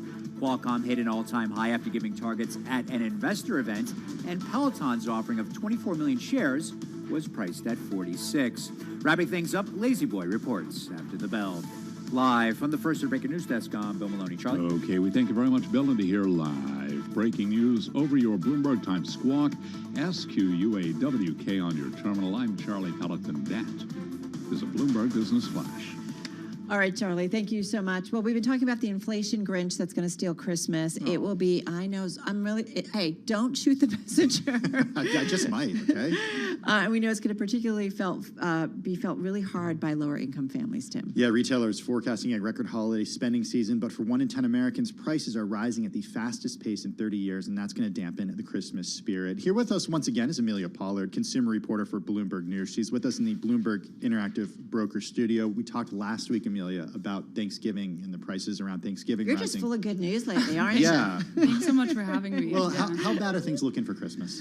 Well, it's looking really bad for low-income families specifically. So although today we saw that holiday spending right now for this month beat estimate, so it's 1.7% increase on retail spending this month. But for low-income Americans, for 11% of Americans, they're not going to spend it all this Christmas. And that's in part because of inflation. So I spoke to a couple of families and, they're planning to tighten their wallets and, not give as many gifts this year. So, for low-income families, they're being hit hard by this. Well, it's interesting, too, some of the stats in this story. More than 11% of Americans don't plan to spend at all. Mm-hmm, exactly. And that's the highest in 10 years. So we're seeing record numbers this year for low-income families. How long is this going to be like this? That's a good question. I think, looking into 2022, we've heard that inflation's really going to continue into the next year, and that's because of supply chain issues, labor shortages. Those both really have not been remediated so far. So it's going into 2022, but all eyes are on Christmas and the holiday season, obviously, because Q4 is huge for retailers and companies, and so all eyes are on the holiday season. Well, here's the tricky wick, right? I mean, we have a higher inflation. We do have wage increases, and we're seeing wage increases at the lower end of the income scale, which has been a good thing. These are the workers that have been left out for a long time. We were just starting to see increases there, right? Leading up to the pandemic. So it's good to see that. But the problem is inflation outpacing anything you're seeing in wage increases. Exactly. And this is coming at the same time that a lot of social spending is expiring. So a lot of federal aid programs, like the child tax credits, the last checks come December 15th. Boom for people. It's been huge. I spoke to a single mom in DC, for instance, who has 2 daughters, and she said she called the child tax credits a lifeline. She's been receiving $500 a month since July, and that's now expiring or set to expire if Congress doesn't pass a social spending package 10 days before Christmas. So she told her daughters, Christmas is not going to look so Christmassy this year, and that I think a lot of parents are having that conversation right now. But she did tell you that her kids understand that. She did. I know, and I think that's any. The reason I'm saying that is because they're of the age where they understand that. Exactly, but how do you describe that? How do you tell a 3-year-old, a 4-year-old? They're on the older. I think they're 7 and 11. So that's a different conversation than. Well, I just want to say, I mean, we so often talk about numbers, and we talk about the data and the prices and the way that we get the data. But this is an example of a story where you're hearing from families and you're hearing about the effect that this is having, and it really makes it real. I agree. I think that approaching this story, I really wanted to get those families' perspectives because that, you know, trying to envision what's happening in the living room, you know, what those conversations look like, I think is really important to partner with those statistics and numbers. Well, Main Street versus Wall Street, or Main Street versus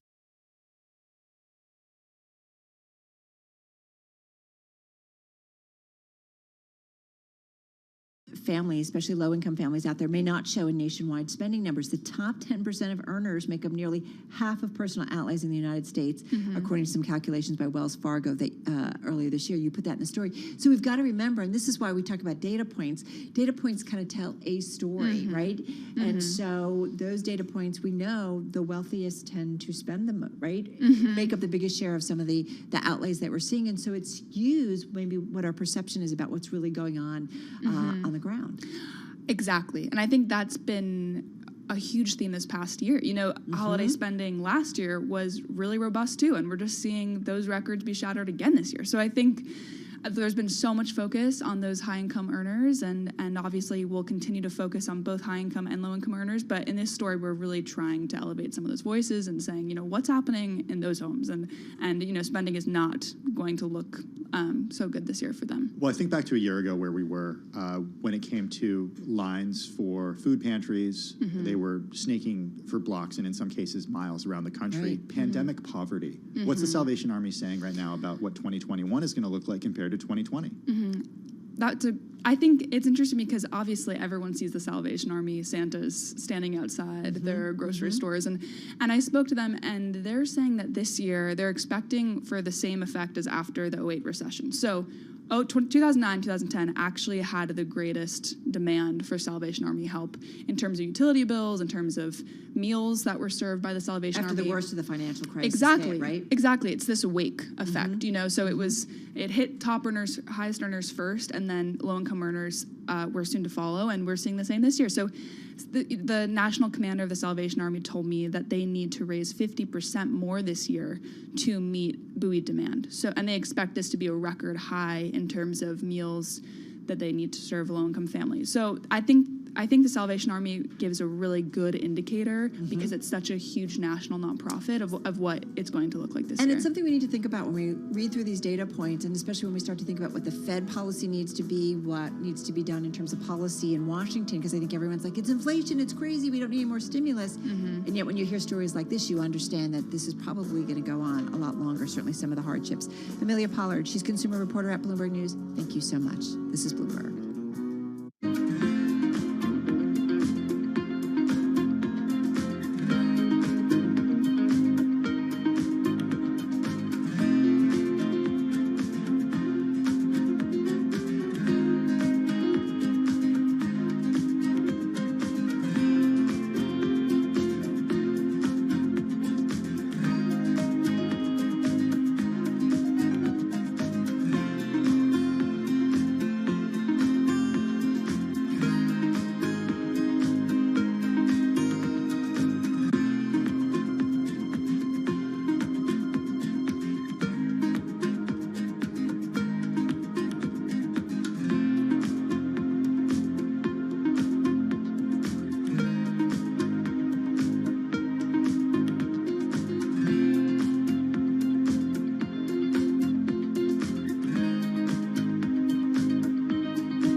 Broadcasting live from the Bloomberg Interactive Broker Studio in New York. Bloomberg 1130 to Washington, D.C. Bloomberg 99.1 to Boston. Bloomberg 106.1 to San Francisco. Bloomberg 960 to the country. Sirius XM Channel 119. And around the globe, the Bloomberg Business app and BloombergRadio.com. This is Bloomberg Business Week. All right, everybody, you are listening to Bloomberg Business Week. We did just have a headline, the President Biden saying the news on a Fed share coming in about 4 days. So who will it be? And when will it be? Saturday? About 4 days? What's about 4 days? 3 days to About 5 4 days? days from now? Yeah, Do I we'll see. do 24, 24, 24? Hey, Peloton shares are shooting higher right now, higher by about 13.9%. Yeah, it is rallying big time. We're going to talk about the reasons why. Take a look at the balance sheet in just a moment. First up, though, let's get back to your top business stories. A look at that trading day. 29 minutes to go, Charlie Indeed, Pellet. we're looking at a record on the S&P right now, Carol Master, at 4708. Any closing number above 4701.70 will be a record on the S&P, up right now by 0.5%. The Dow up 115, up 0.3. NASDAQ up 128, up by 0.8%. 10 years down 5/30 seconds. 10-year yield right now 1.63%. Do have a couple more details involving the Biden headline that you brought us just a couple of minutes ago. President Biden has told reporters to expect him to announce a nominee for a Fed chair in, quote, about 4 days. Biden weighing whether to reappoint Jay Powell as leader of the central bank. He has also interviewed Fed Governor Lael Brainerd for the job, who is preferred by some progressive lawmakers and activists. Gold down 0.7%, 18.50 the ounce. Crude lower by 0.1%, 80.82. But the big energy story today, natural gas rallying 2.75%, 5.15 per million BTUs. Pfizer has reached a licensing agreement that will allow generic drug manufacturers to produce inexpensive versions of its COVID-19 pill for 95 low and middle-income countries, following a similar move by Merck. Singapore has said that those who pass up inoculations must pay for their own medical bills if they are infected. So is this something we're likely to see more of as insurers tighten restrictions for the unvaccinated? That question this morning for Dr. Amish Adalja, senior scholar at the Johns Hopkins Center for Health Security. If you're a third-party payer, if you're an insurance company and your clients are not getting vaccinated, I do think that there should be some penalty for that, because you're going to incur more insurance costs. So I think from a business perspective, I have no problem with an insurance company saying you have to be vaccinated, because insurance companies have lots of regulations. They charge people differential if they smoke or they don't smoke. I think that's something that can happen. Dr. Adalja with the Johns Hopkins Bloomberg School of Public Health, which is supported by Michael R. Bloomberg, founder of Bloomberg LP and Bloomberg Philanthropies. Checking some of the vaccine stocks that we follow on a regular basis. Pfizer up today by 0.4%. Its German partner BioNTech, its ADRs up 2.5%. ADRs of AstraZeneca down 3.2%. Moderna shares up 0.2%. J&J, Johnson & Johnson down by 0.2%. Recapping, S&P at a record, up 26, up 0.6. I'm Charlie Pellet. That is a Bloomberg Business Flash. All right, Charlie, thank you so much. So we've been keeping an eye on shares of Peloton today, up as much as 15%, still up about 13.6%. Is that one of your gainers, Carol? It is one of my Okay, good. I was going to say, that's a good gainer. You have to. I mean, this stock has been beaten up. I mean, it's had a 45% decline since the company slashed its annual revenue forecast by as much as $1 billion. That was back on November 4th. 2 weeks ago. I know, right? Like, talk about... And like if whiplash. you look at today's stock move, a wild difference than what we saw at pre-market trading when this news was announced. Exactly. So the news is they're going to sell about $1 billion worth of stock, which made me think share dilution. Why would I want to own it? But nonetheless, a lot of investors coming in. Amin Benside is technology and media analyst for Bloomberg Intelligence, joining us on the phone from New York City. Amin, help us understand what exactly is going on here. Why were shares lower pre-market when this $1 billion share sale was announced, which typically does happen? Shares move lower. It's the opposite of a stock buyback. And now they're higher by 14%. Thanks for having me. So, yeah, it's a good question. I think the reason why they were down is, as you mentioned and Carol mentioned, that typically happens. But I think now what the company is hinting to with the shares being up is possibly that maybe there was a, overreaction in the last couple of weeks going on, after earnings and after, the company basically lowering guidance by around $1 billion. So that's kind of, it's more about sentiment and messaging on Peloton these days more than the fundamentals that are going on with the company. Okay, so let's go there. I'm pulling up the FA function on the Bloomberg. I'm looking at the balance sheet. I'm looking at debt. I'm looking at revenue and revenue growth. They're looking at, 13% revenue growth year over year. That's adjusted revenue. EPS growth doesn't look so good. We know some of the reasons why. When you fundamentally and financially look at this company, what's the fitness of the company? What's the health of the company? So from a balance sheet standpoint, it looks robust, and this is why it was a little bit surprising that they're raising a $1.1 billion this morning, and especially as they mentioned on the call that they feel that their balance sheet is strong and they won't be needing to raise any capital. But the story for this company from the fundamentals is how they can keep growing this revenue that exploded or imploded to a very high level during the pandemic. Well, we all knew that this is going to moderate and it's not going to have those 300% growth or 200% growth rates, but to maintain a 30% or 40%, how you get there. And that finances your future acquisitions or things of that sort that these companies can have. But as of today, it looks stable. It's more question about how they can return to growth. Okay, well, let's talk about M&A, because in your note today, you say that the capital raise adds uncertainty and may suggest M&A. Carol and I have talked about the company Tonal. We see the ads for it everywhere. Mm-hmm. Is that a company that Peloton could buy? It's possible because, and I'll tell you why first, quickly. Strength is the fastest growing vertical for this company. It's almost 20% of people who use their platform use Strength, and this, Strength exercises. And this used to be like 5% or less when the company IPO'd.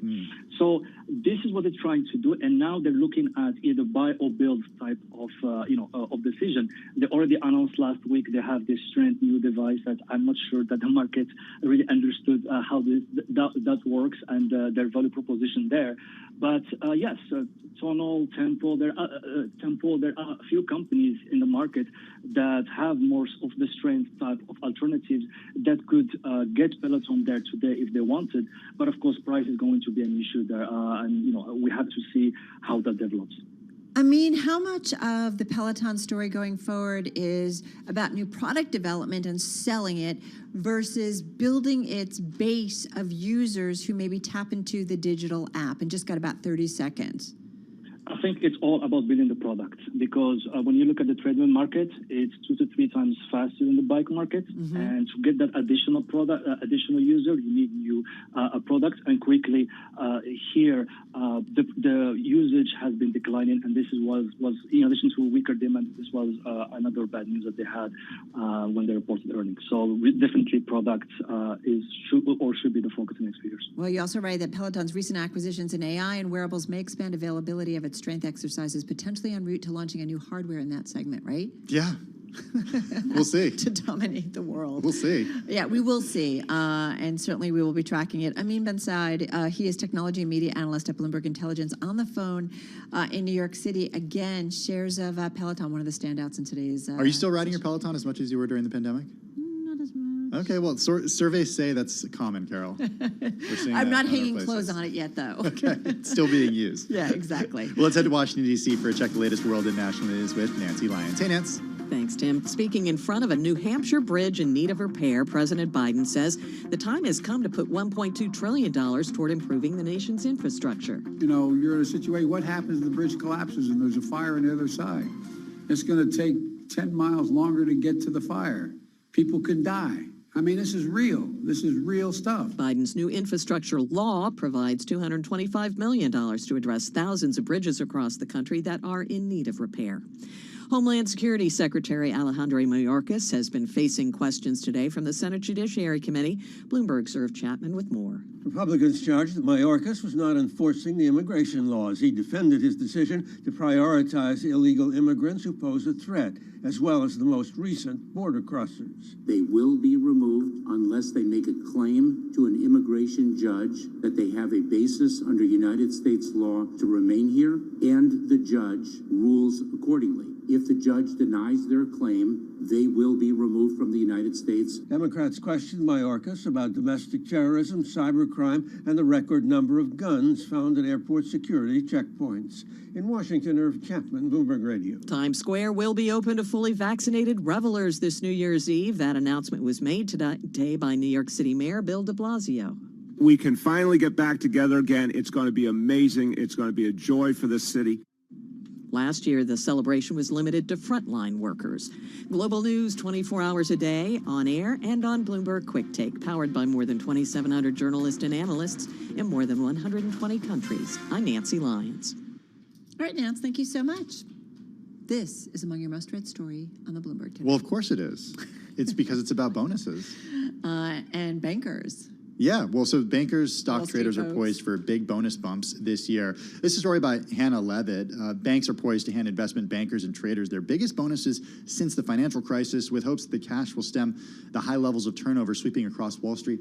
Hey, I do think it's particularly notable we're having a story like this, while at the same time, just a few minutes ago, we spoke to Amelia Pollard about the struggle that so many Americans are facing when it comes to the holiday season this year. In fact, many Americans having essentially to skip Christmas. The gaps in wealth. Exactly. Essentially. I mean, the wide divide that's out there, we talked about it so much over the last, 18, 19, 20 months of the pandemic, and it is still certainly being seen out there. In terms of those on the higher end of the income scale, basically, these equity debt underwriters, they're going to be the biggest winners when it comes to some of the bonuses on Wall Street, with a jump of as much as 35% from a year earlier. This is from a report that's out by compensation consultant Johnson Associates.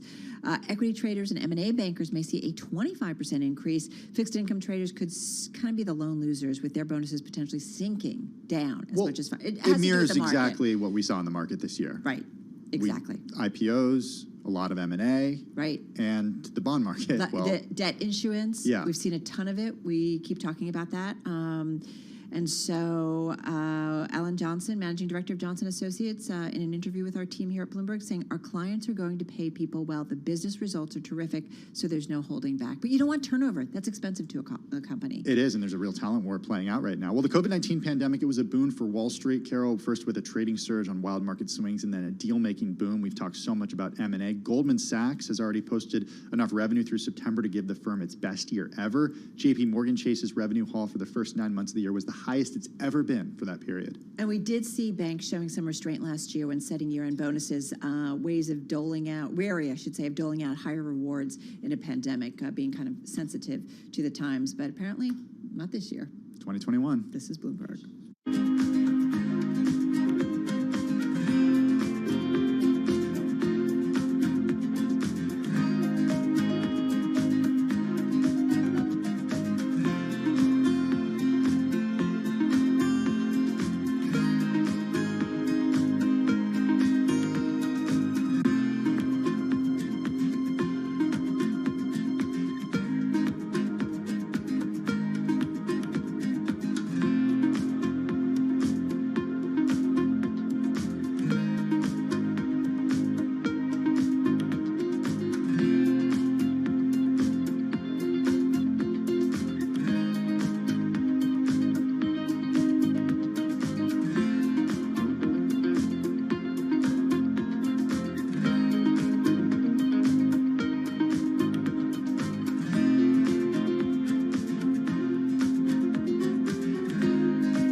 Headlines and breaking news 24 hours a day at Bloomberg.com, the Bloomberg Business app, and at Bloomberg Quick Take. This is a Bloomberg Business Flash.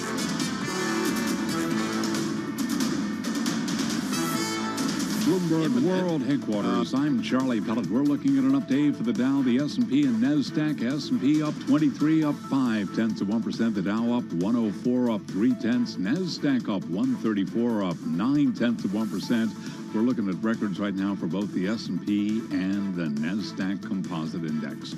President Biden has told reporters to expect him to announce a nominee for Federal Reserve Chair, quote, in about 4 days.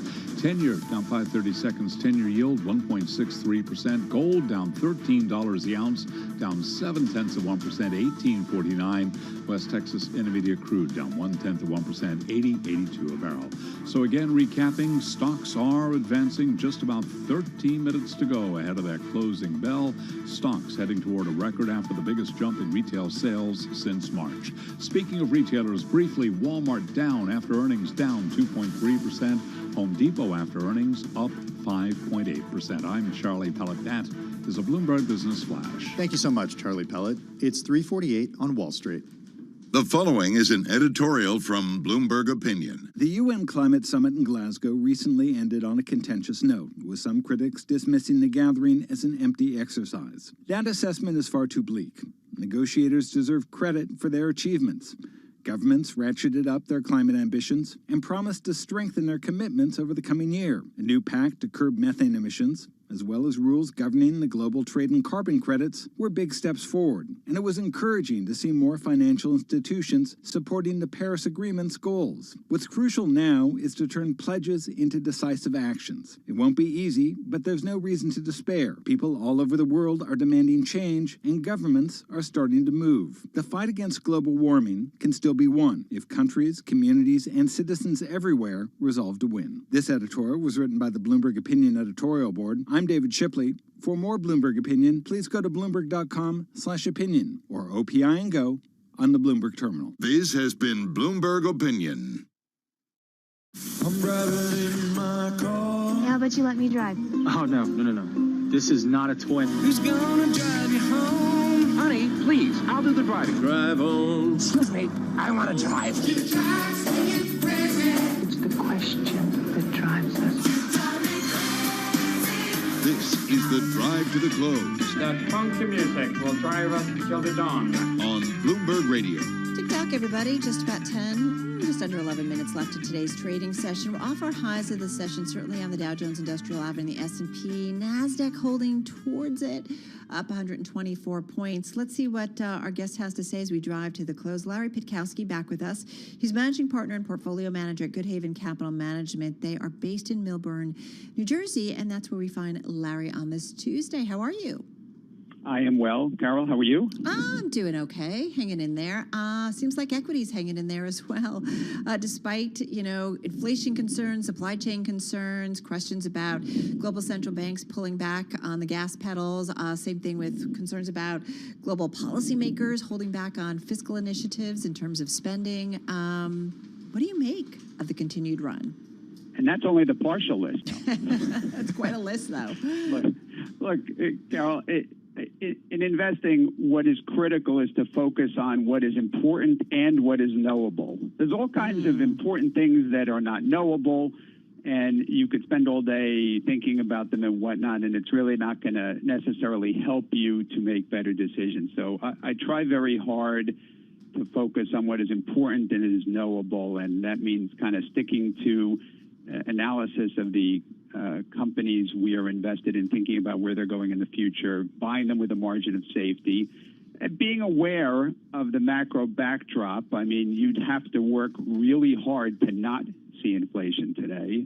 It's obvious interest rates are low, so they can go higher, and think about how that might impact the businesses that one owns. But to make predictions about all those things, those are unknowables, and I find that just does not really help. But it is fascinating, and there are, obviously pockets of excess, and markets are higher. But we'll just try and wake up earlier every day and continue to look for things to do that seem attractive.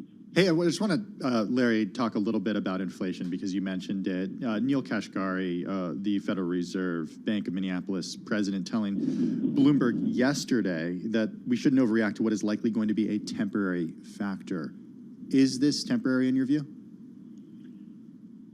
Tim, I don't know. It is quite a consensus. Thank you for saying that, because we really don't know. And so many people don't know. Yeah, I appreciate your candor. There's a whole lot of things I don't know, and I think it's important not to have an opinion about everything under the sun, and that may make me less interesting to sit next to at a dinner party, but I just don't know. Well, you're welcome on our show anytime, okay?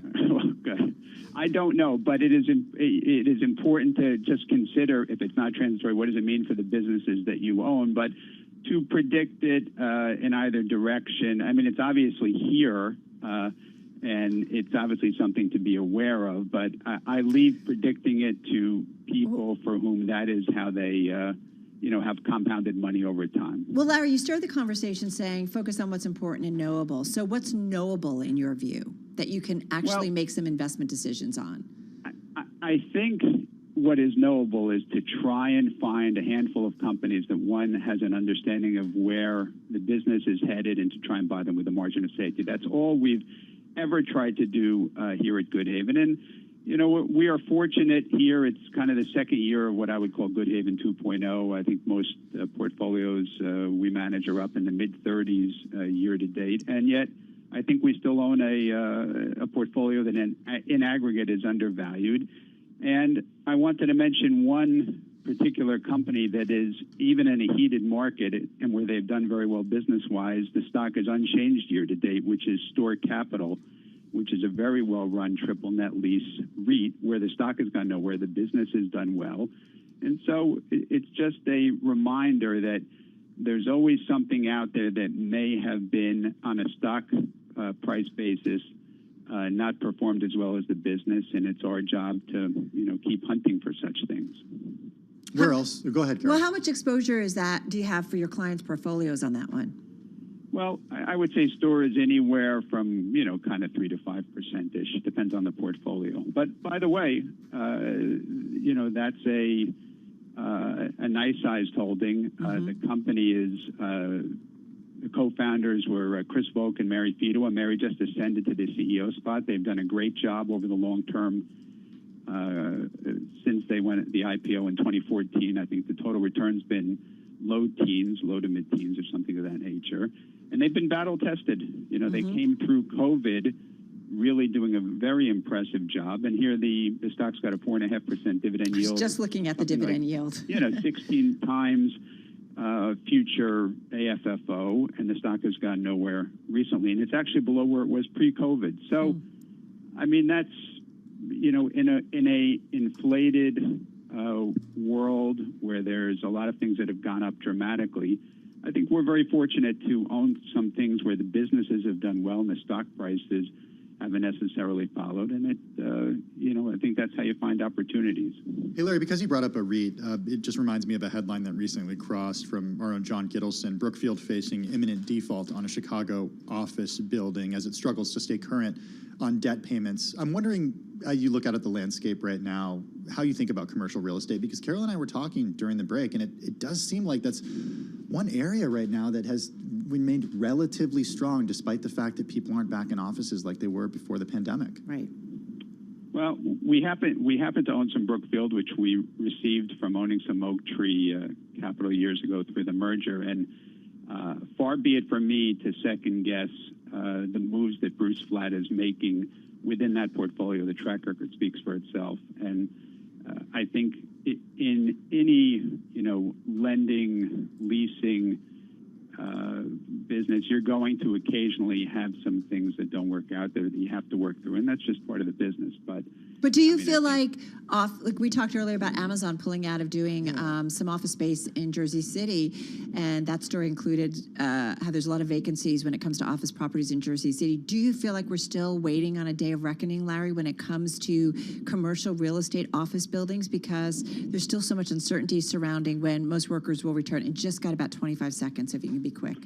Well, I think first of all, I would take it company by company. Secondly, I would say, if you've got a creditworthy tenant that's got a 20-year lease and they choose to not let everybody come, if nobody has to come to work for 2 years, I don't know if it's a creditworthy tenant with a 20-year lease that's necessarily going to be so problematic for the landlord. And the world does seem to be returning to a different style of work. So it would seem, as it always does, that the well-run companies that have been prepared for an occasional downturn seem to be doing fine, and the weaker, don't. And that's, I think, how it always works. All right. Got to run. Great conversation. Thank you. Thank you. Larry Pitkowski, managing partner, portfolio manager at Good Haven Capital Management. He's based in Millburn, New Jersey, and that's where we found him on this Tuesday. Okay, everybody, just a few minutes left in today's trading session. We're going to head over to our TV team for Beyond the Bell, live on radio, TV, and YouTube. We're counting you down to the close on this Tuesday. Beyond the Bell, Bloomberg's comprehensive cross-platform coverage of the U.S. market close starts right now. And right now, we are 2 minutes away from the end of the trading day. Romaine Bostic, Caroline Hyde, Taylor Riggs counting you down to the closing bell. Here to help take us beyond the bell. It's our global simulcast, joined right now by Carol Massar and Tim Stenovic, bringing together our Bloomberg television, radio, and YouTube audiences here. 4702 right now, Carol, on the S&P 500. Yeah, absolutely. And what's interesting, did you check out all the headlines that are out there? You've got Goldman Sachs lifting their outlook for U.S. stocks. JP Morgan strategists say they remain bullish on equities. And global fund managers in a B of A survey ending the year with the biggest overweight on U.S. stocks since August of 2014 makes me a little nervous that everybody's so optimistic. Did you also see in that survey, Carol, sort of what the outlook was for 2022? I mean, gains, but much less than what we had over the last couple of years. But still optimistic despite those significant gains. Well, unless you're Mike Wilson over at Morgan Stanley. Well, there's a bull, there's always a bear. Look, gains in the equity market today, but we're seeing a broad-based sell-off in crypto. We are seeing Bitcoin below 60,000, down about 6.6% right now. Dash, EOS, Ethereum, Ethereum Classic, Litecoin, the list goes on. Lots of red across the Is this based on fundamentals? I'm so glad you asked. We don't know exactly what it's based on. It's a question I posed to Eddie Vanderwalt earlier today on Quick Take Stock, and he said that's the thing about crypto. Sometimes you do know, sometimes you don't. Some people are saying it's because of what's in the infrastructure bill. Yeah, I was told by Katie Greifeld that's the beauty of it. But that was telegraphed, right? We knew that was coming. Mt. Gox is another key risk in the market at the moment. What's happening Some with settlement coming in there eventually. But, I mean, gold also rolling over a little bit today. For some reason, Taylor, inflation is not something we're worried about on this day when we see retail sales as long as they were. Yeah, this was really interesting story. Romaine's worried about inflation. The price of his suits keep going up as we wait for some more of the retailers to come out tomorrow. My tailor's always been expensive. But if you back out inflation, those retail sales actually didn't look as good as maybe we thought. Yeah, 163 right now on your 10-year yield, Taylor. You didn't mention that. I was saving it for later. All right, well, we're not going to save this for later. The Dow Jones Industrial Average closing higher here on the day by about, let's call it 0.1% here, up about 57 points. S&P 500 up 0.4%, back above 4,700, 4,701 to be precise. The NASDAQ Composite also higher here on the day by about 0.8% here, right now around 15,973. And the quick check here on the Russell 2000, the relative underperformer on the day, up about 0.2% here, 2405 right now on the Russell. That's higher by about 4 points. Romaine, I just want to know, do you have like a closet like dry cleaners? It's like an electronic thing and the suits just move around? Well, thank you. Now I know what I should get for Christmas.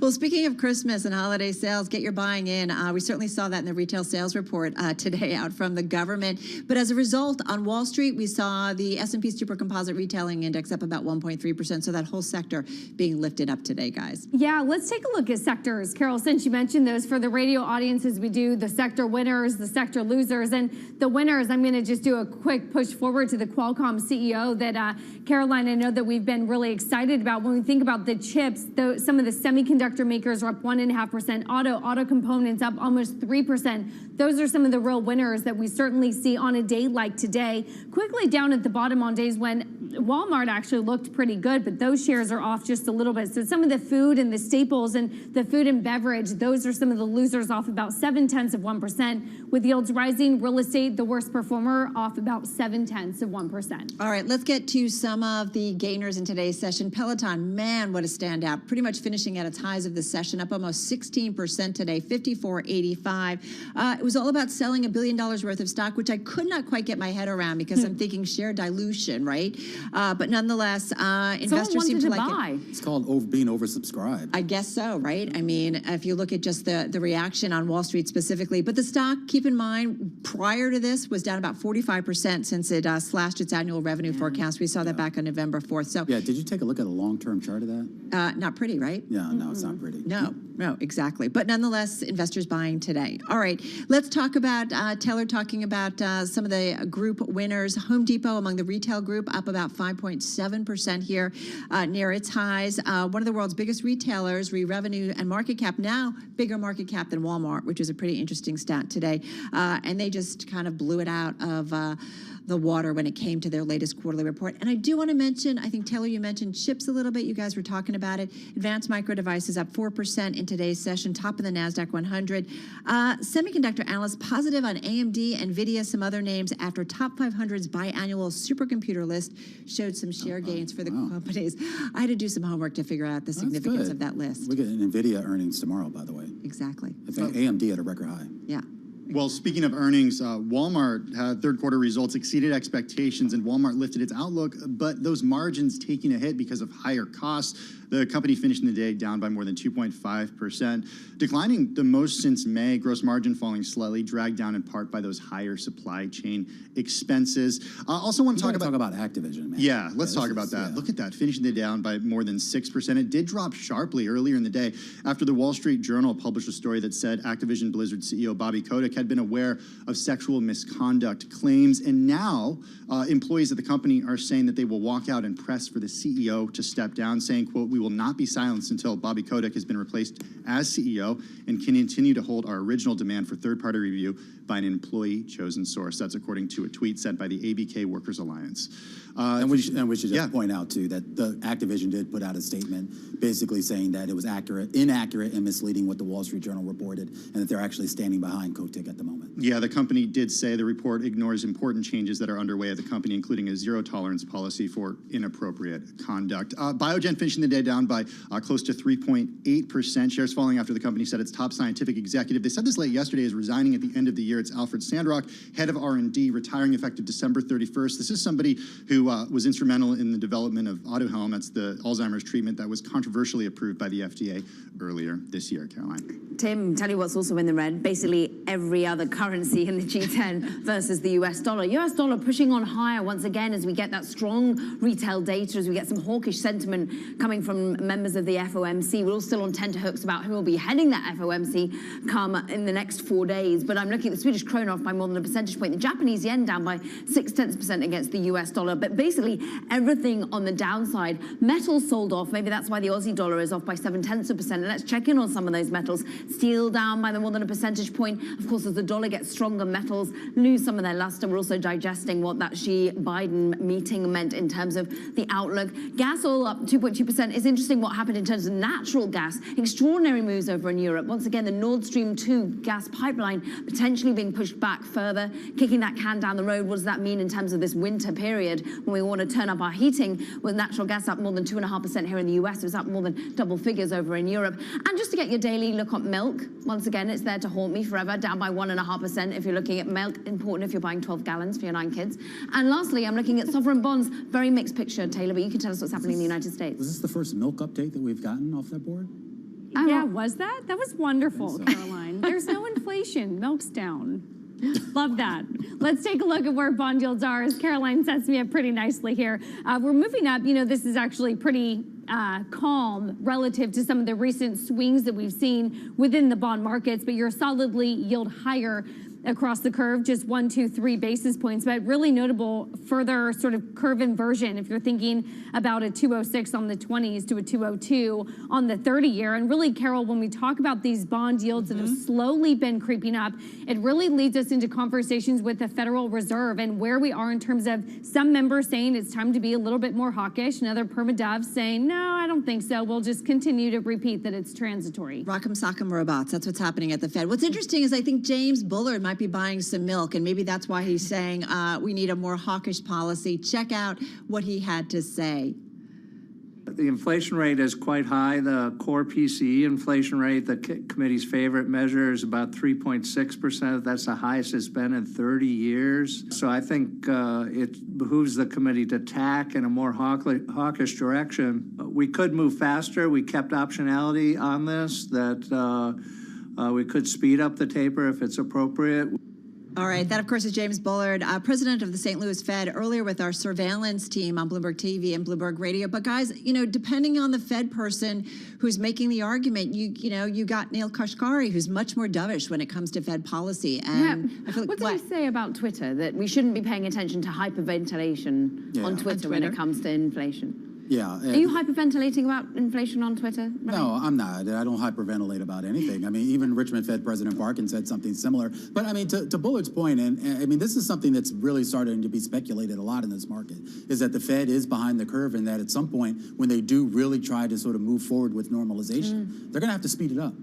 Right, but the concern is if they speed it up too quickly, or if this indeed is transitory and they raise rates too quickly or tighten in some way too quickly, then that could kill growth, and we could see, again, unemployment not continue to go down at the rate that it's been going down. Do you think these questions are being asked of Powell and Brainerd in those interviews? I do. Who do you think we're going to hear is actually going to be chosen as the new Fed chair in 4 days? Lay your bets. And what is 4 days? What does that mean, guys? Does that mean Saturday? I bet it's just after the market close on Friday when everyone was anticipating going home. It means just stand by. So you do bring up a good point, Tim, and Carol, I'll toss back over to you, that the timing of all of this pushes you out to 2022, as Priya Misra says over at TD Securities. How do you get a rate hike when all of that slowing inflation and slowing growth is all going to hit potentially next year? all I know is we could debate this forever in terms of Fed policy. What I care about is what the rest of the retailers have to say and whether I'm not going to get my toys and things under the Christmas tree. That's all I'm going to say. You're already behind. 39 days I am ago. already behind. You haven't ordered it now. Be a lot of gift cards coming out. All right, we got to do it. That's going to do it. Our market wrap on this Tuesday, Beyond the Bell, on Bloomberg Radio, Bloomberg TV, and YouTube. We'll catch you same time, same place tomorrow.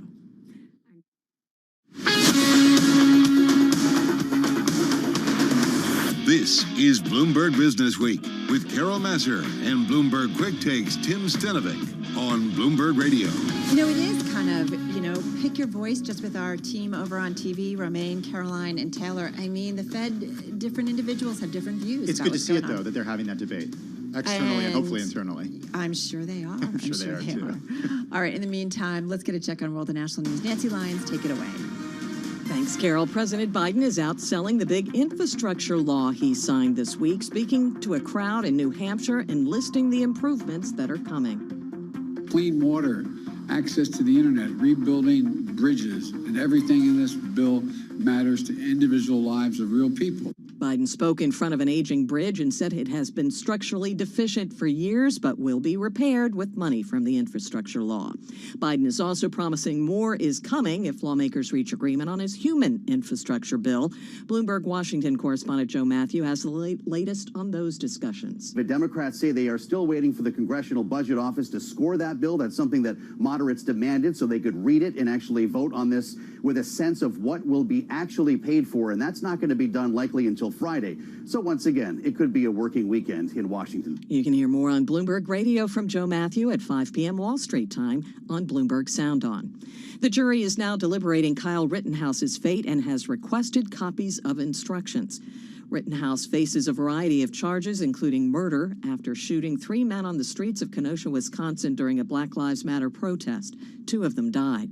Wisconsin attorney Scott Robinson says jurors are having to decide if Rittenhouse provoked the confrontation or acted in self-defense. The interaction between provocation and reasonable self-defense is going to be the key to the jury's deliberation on most of the 7 different charges they'll be considering. 18 jurors have been hearing the case. The 12 deliberating were determined by a lottery. Global news 24 hours a day, on air and on Bloomberg Quick Take, powered by more than 2,700 journalists and analysts in more than 120 countries. I'm Nancy Lyons. All right, Nance, thank you so much. Carol Massar along with Tim Stanovic, and we're talking Activision? Yeah, you heard me talking about this one just now in the simulcast. Activision Blizzard shares tumbling today after employees said they will walk out and press that CEO Bobby Kotick should step down. This follows a report in the Wall Street Journal that he was aware for years of sexual misconduct claims at one of the biggest U.S. video game publishers and that he has been accused of mistreatment by several women. All right, so the stock down 6%, so finishing near its lows of the session. It's down almost 29% so far this year. And I know our team over on TV, as we were talking about it, that it looks like right now the board, the Activision board, still remains confident in the CEO's leadership, confident the CEO appropriately addressed and that he addressed the issues that were brought to his attention. So you do have the company coming out and saying, like, we still support this dude. Well, it was interesting. There were a couple statements from the company. One included a direct response to the Wall Street Journal story, saying that Kotick would not have been informed of every report of misconduct at every Activision Blizzard company, nor would he personally be expected to have been updated on all personal issues. That continues. Then the company came out with a separate public statement that said the Wall Street Journal report presents an inaccurate and misleading view, though it didn't directly refute, I should say, the areas. Yeah, so they're disappointed in the Wall Street Journal report, moving to increase diversity. That was earlier in the session, earlier today. But in the meantime, as you said, a worker group is staging a walkout. So, you know, this is what we see, this environment, for better, for worse, most would say for better, where you see employees really reacting to what they think might be going on at a company. We have to be careful, right, because it's allegations, and so I guess until there's a full investigation, maybe, that you don't really know exactly. Absolutely. And look, the company's stock has lost about a quarter of its value since a California government agency sued the company for sexual harassment and discrimination. That was back in July. Securities regulators in the U.S. are investigating and have subpoenaed Kotick, the Journal has reported. The stock falling as much as 7% earlier in the day. And investors do react, that's for sure. All right, you're listening to Bloomberg Business Week. Carol Massar, Tim Stanovic. We're going to continue in just a moment on Bloomberg.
facts, headlines, and breaking news 24 hours a day at Bloomberg.com, the Bloomberg Business app, and at Bloomberg Quick Tape. This is a Bloomberg Business Flash.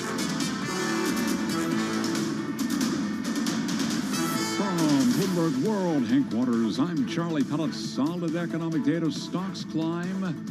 S&P, NASDAQ ending the day very close to records. S&P just 1 point away. NASDAQ just about 10 points away today. S&P was up 18 to 4,700.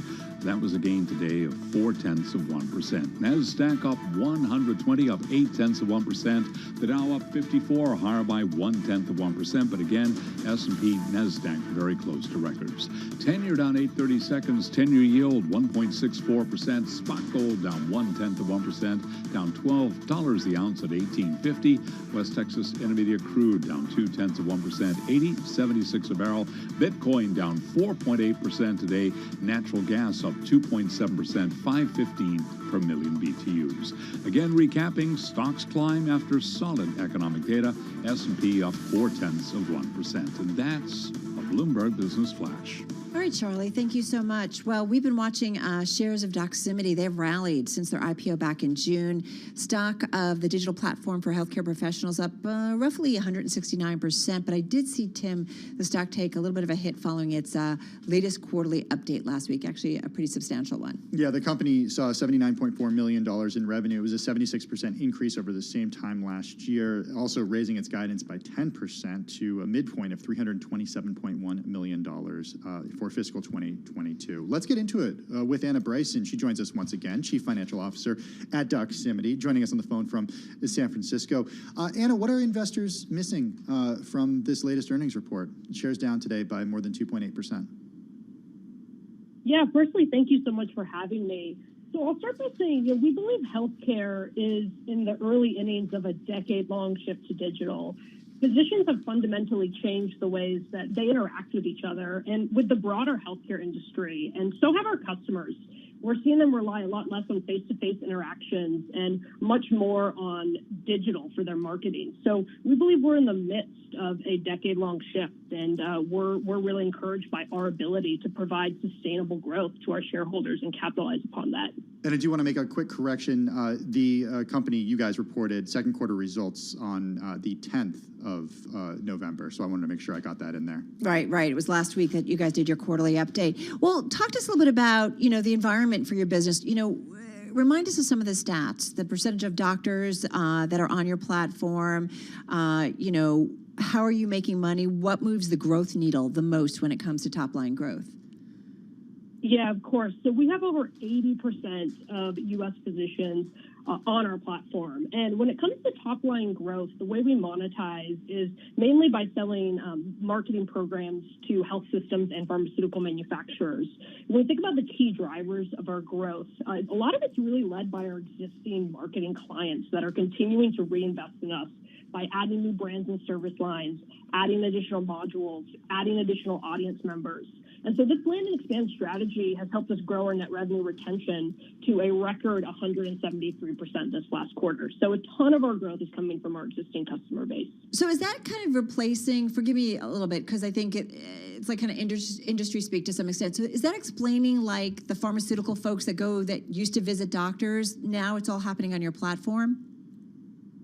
That is correct, to some degree. Now, there is still face-to-face marketing.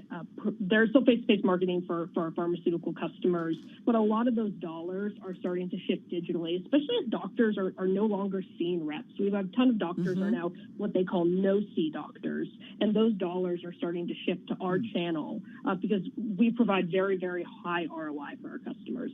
Anna, what about the medical providers who use the service? As you mentioned, more than 80% of U.S. physicians are members of the platform. How do you get them to upgrade from the free services to services that they or the hospital system that they're with pay for? So now our services are free to all of our physician members. That's very, very important for us because at the end of the day, we're a physician-first company. So we're not monetizing by actually selling services to our physicians. Do you think that will ever change? No, not necessarily. I think we see a ton of room for growth amongst health systems and pharmaceutical manufacturers as our core client base, and our aim is to continue to give back to the physician. So we do not plan on changing that in the near to long term. So again, the way you're making money is the resources that you are providing for the medical community. Is that safe to say? And those resources are provided by your clients who pay to get their content on the platform? That is one of the main avenues. We also have two other business lines. One is our hiring solutions, and another is our newer telehealth enterprise offering that we sell to health systems. But what moves the needle the most? Our marketing solutions. Are your marketing solutions? Okay. And so it's open to anybody. So I'm just trying to get an idea of, when it comes to marketing from certain companies, I mean, it's medical expertise, and I just wonder how you filter through, like, who you are okay having on the platform. Yes, that's very important to us. We are a HIPAA-secure platform, so we make sure to verify every medical professional that we have as a member on our platform. And then we also work very closely with our clients to make sure we help author their marketing content to make sure that it stays clinical and it's relevant to our members. A big part of Doximity, of course, is the telehealth platform, and certainly it was huge during the pandemic, and I'm wondering what you're seeing now as people are vaccinated, things continue to open up, people are more comfortable seeing other people, including their doctors, in person. Are you seeing it's remained stable? We are seeing it remain stable. We're seeing really record usage amongst our telehealth product. A lot of, as the world is opening back up and people are still going to in-person visits, we're seeing the follow-up visit becoming more and more common. A lot of our physicians are using our telehealth tool for that quick call. And we think that hybrid model is something that is really here to stay. So it's interesting in terms of, it almost feels like it's an educational platform in many ways for the medical community. Is that fair? That is one of the aspects of what we do. It's certainly educational. We have a news feed to make sure that our physicians are up to date with the latest relevant medical news. But also it's a workflow tool. It is a workflow platform. So that's where that telehealth comes in. We have e-fax and e-signature products as well. All right, just got about 15 seconds. And the outlook, how would you describe it for your community and your business? Oh, I think we're very, very excited about the momentum in our business, and we look forward to continuing to provide for our physicians, our customers, and our shareholders. All right, really interesting stuff. Hey, Anna, thank you so much. A lot of questions, you answered them. Anna Bryson, she's Chief Financial Officer at Doximity, on the phone in San Francisco. The stock down about 4.2%. They did report earnings last week, and the stock is up roughly 169% from that IPO in June. You're listening to Bloomberg Radio.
Broadcasting live from the Bloomberg Interactive Broker Studio in New York. Bloomberg 1130 to Washington, D.C. Bloomberg 99.1 to Boston. Bloomberg 106.1 to San Francisco. Bloomberg 960 to the country. Sirius XM Channel 119. And around the globe, the Bloomberg Business app and BloombergRadio.com. This is Bloomberg Business Week. Gotta say, I'd be done with the day if we didn't have such a good guest coming up. You can't go anywhere. I can't. We do have a good guest. The door is locked. Yeah, Danielle Cohn, We Vice do have a good President of guest. Startup Engagement and Comcast NBC Universal, is going to be joining us in just a few minutes. We're going to talk all about the Lift Labs Accelerator and how large companies are looking to capture that startup spark within their own businesses. Well, it's innovation in media, Yeah. connectivity. I cannot wait to talk to her. In the meantime, cannot wait to talk to Charlie Pellet. Where are we starting, Charlie? All right, well, let's start with the equity markets today. Carol Master, the Dow, the S&P, NASDAQ. Oh, so close to a record today with the S&P up 18, just about a point away, 4,700 even. And a decimal. That's where we ended today's session, up 18, gain of 0.4%. NASDAQ up 120, about 10 points shy of a record there, up 0.8%. The Dow up 54, higher by 0.1%. Worth putting the year-to-date numbers in perspective. We've got the S&P so far this year up by 25.1%. 10-year down 7/30 seconds. 10-year yield 1.64%. We have got gold down 0.7%, 18.50 the ounce. West Texas Intermediate crude down 0.1%, 80.82 on WTI. Natural gas up 2.5% today, 5.14 per million BTUs. Bitcoin down 5.2%, holding above 60,569 right now on Bitcoin. Stocks advanced after the biggest increase in retail sales since March. Results from industry giants Walmart and Home Depot showing robust demand, even as inflation squeezes purchasing power. Today we saw Walmart down 2.5%, Home Depot up by 5.7%. Well, the larger-than-forecast gain in retail sales may reflect the pulling forward of holiday shopping as gift buyers race to beat shipping delays. Dana Peterson is chief economist at the Conference Board. I think that's definitely happening. When we look at sporting goods, toys, and hobby sales for October, they were pretty strong, and even I went out and bought all my Christmas toys ahead of time in October. So we do think that some people are probably buying in advance of expectation of store shelves being understocked. Dana Peterson of the Conference Board. Among some of the retail names today, Macy's up by 4%, Target up today by 1.1% again, Home Depot up 5.7%, Walmart also reporting this morning down by 2.5%. Recapping, S&P up 18, gain there of 0.4%. I'm Charlie Pelleton. That is a Bloomberg Business Flash. All right, Charlie, thanks so much. Well, Comcast to NBC Universal recently announcing its fourth Lift Labs Accelerator class, identifying and working with companies that are innovating in the media space, the connectivity space. So our next guest knows a lot about that. It's Danielle Cohn, Vice President of Startup Engagement at Comcast NBC Universal. She joins us on the phone from New Jersey. Danielle, how are you? I am great, Carol and Tim. How are you today? We're doing well. How would you describe the common thread that ties together? We're doing okay. It's only Tuesday. When it's Wednesday or Thursday, we're doing also, so much better. That's what I was saying. It's so dark I'm not out. getting used to it being dark so early. We're going to be honest with you. Here's the thing. It happens every year, and I still can't get over it. All right.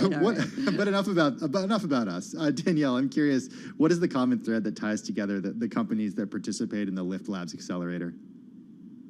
Yeah, so I mean, just for a little context, startup engagement, which includes Lift Labs and Sports Tech at Comcast NBCU, we sit within strategic development, which essentially provides an early lens for future growth areas in our company.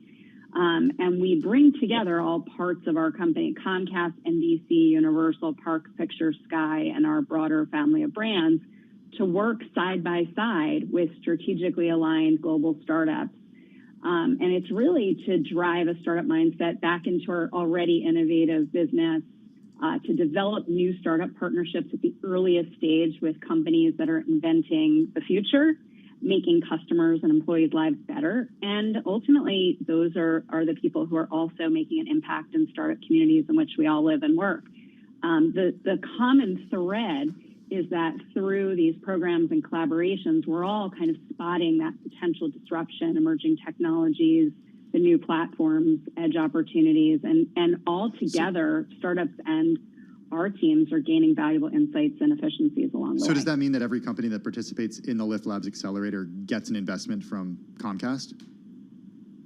So every company in our accelerators, they do get an investment, but beyond the investment, it's really about building the partnership with these early stage companies that are working in media, entertainment, connectivity, or sports.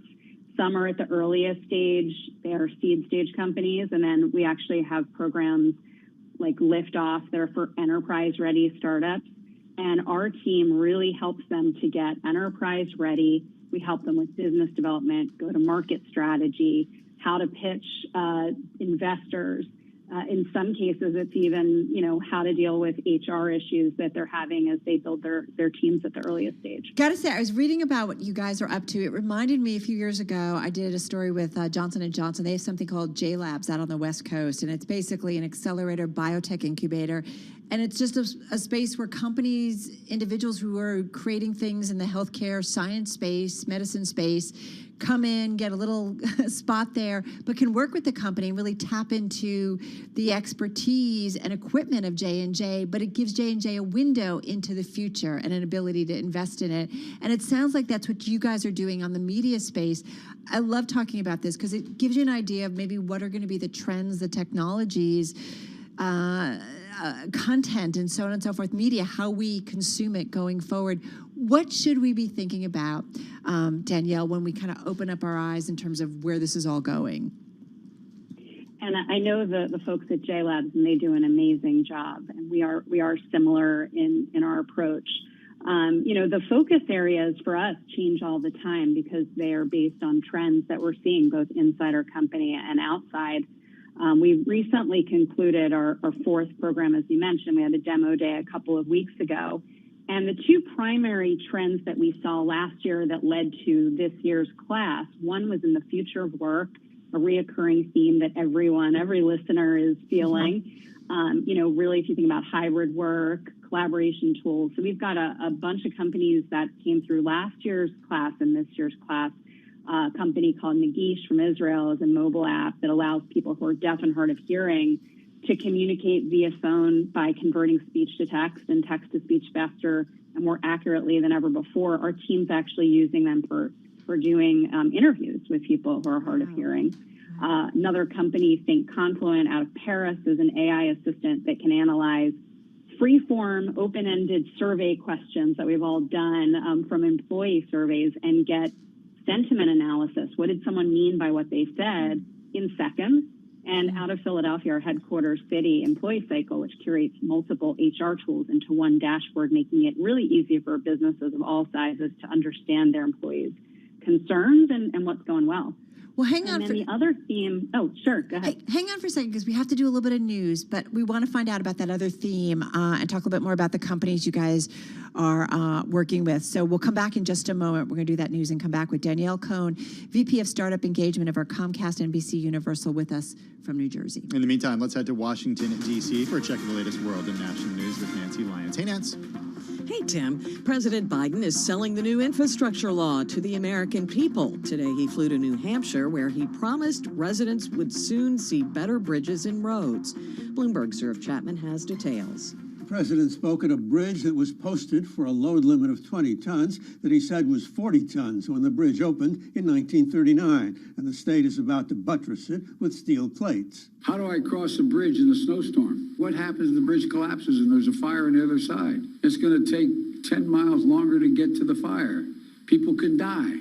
What does it mean if a school bus or water treatment trucks or logging trucks can't cross? The president said the bill would also provide clean water supplies and internet broadband as he lauded New Hampshire members of the House and Senate who worked for its passage. In Washington, Irv Chapman, Bloomberg Radio. The city of Kenosha, Wisconsin is on edge as the jury in the Kyle Rittenhouse trial deliberates. The case went to the jury this morning. Already they've asked for extra copies of jury instructions. Closing arguments wrapped up yesterday with the defense saying that the 18-year-old was justified in killing two men and injuring a third during protests last year in Kenosha. Prosecutors say Rittenhouse provoked the confrontations.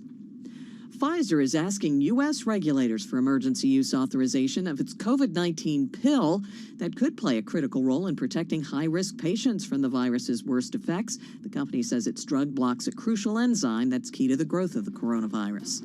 Global news 24 hours a day, on air and on Bloomberg Quick Take, powered by more than 2,700 journalists and analysts in more than 120 countries. I'm Nancy Lyons. All right, Nance, thank you so much. We're going to get back to our guest, Danielle Cohn, over at Comcast NBC Universal in just a moment, but this popped up on our radar. It's the most read story in the past 60 minutes on the Bloomberg terminal, just crossed about 41 minutes ago. China is accelerating plans to replace American and foreign technology, quietly empowering a secretive government-backed organization to vet and approve local suppliers in sensitive areas from cloud to semiconductors, according to people familiar with the matter. It's called the Information Technology Application Innovation Working Committee. It was formed in 2016 to advise the government. It's now been entrusted by Beijing to help set industry standards and train personnel to operate trusted software, Carol. The quasi-governmental body will devise and execute the so-called, quote, IT Application Innovation Plan. Is better known as Xinchuang in Chinese. It'll choose from a basket of suppliers vetted under their plan to provide tech for sensitive sectors, from banking to data centers and storing government data. So this is interesting. So far, 1,800 Chinese suppliers of PCs, chips, networking, and software have been invited to join the committee, according to those in the know, and they asked not to be identified to our Bloomberg News team that has reported this. And the organization has so far certified hundreds of local companies this year as committee members, the fastest pace in years, according to one of the people. What's interesting is, for how many years, right, China is very welcoming in terms of U.S. or just global technology,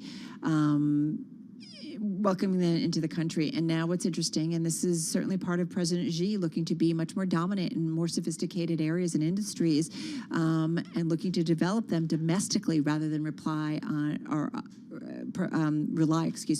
foreign suppliers. Well, just look what's happened with technology in China and the way that American tech companies have tried and failed to gain traction in the Chinese market. Most recently, LinkedIn saying that it would shut down its services in the country. One outlier there, though, Carol, is Tesla. And Bloomberg Businessweek has written extensively about that and Elon Musk's success in China in recent years. Yeah, it's been remarkable how quickly he was able to set up a factory and get going there. Anyway, an important story. Check it out at Bloomberg.com. It is our most read on the Bloomberg.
headlines and breaking news 24 hours a day at Bloomberg.com, the Bloomberg Business app, and at Bloomberg Quick Take. This is a Bloomberg Business Flash.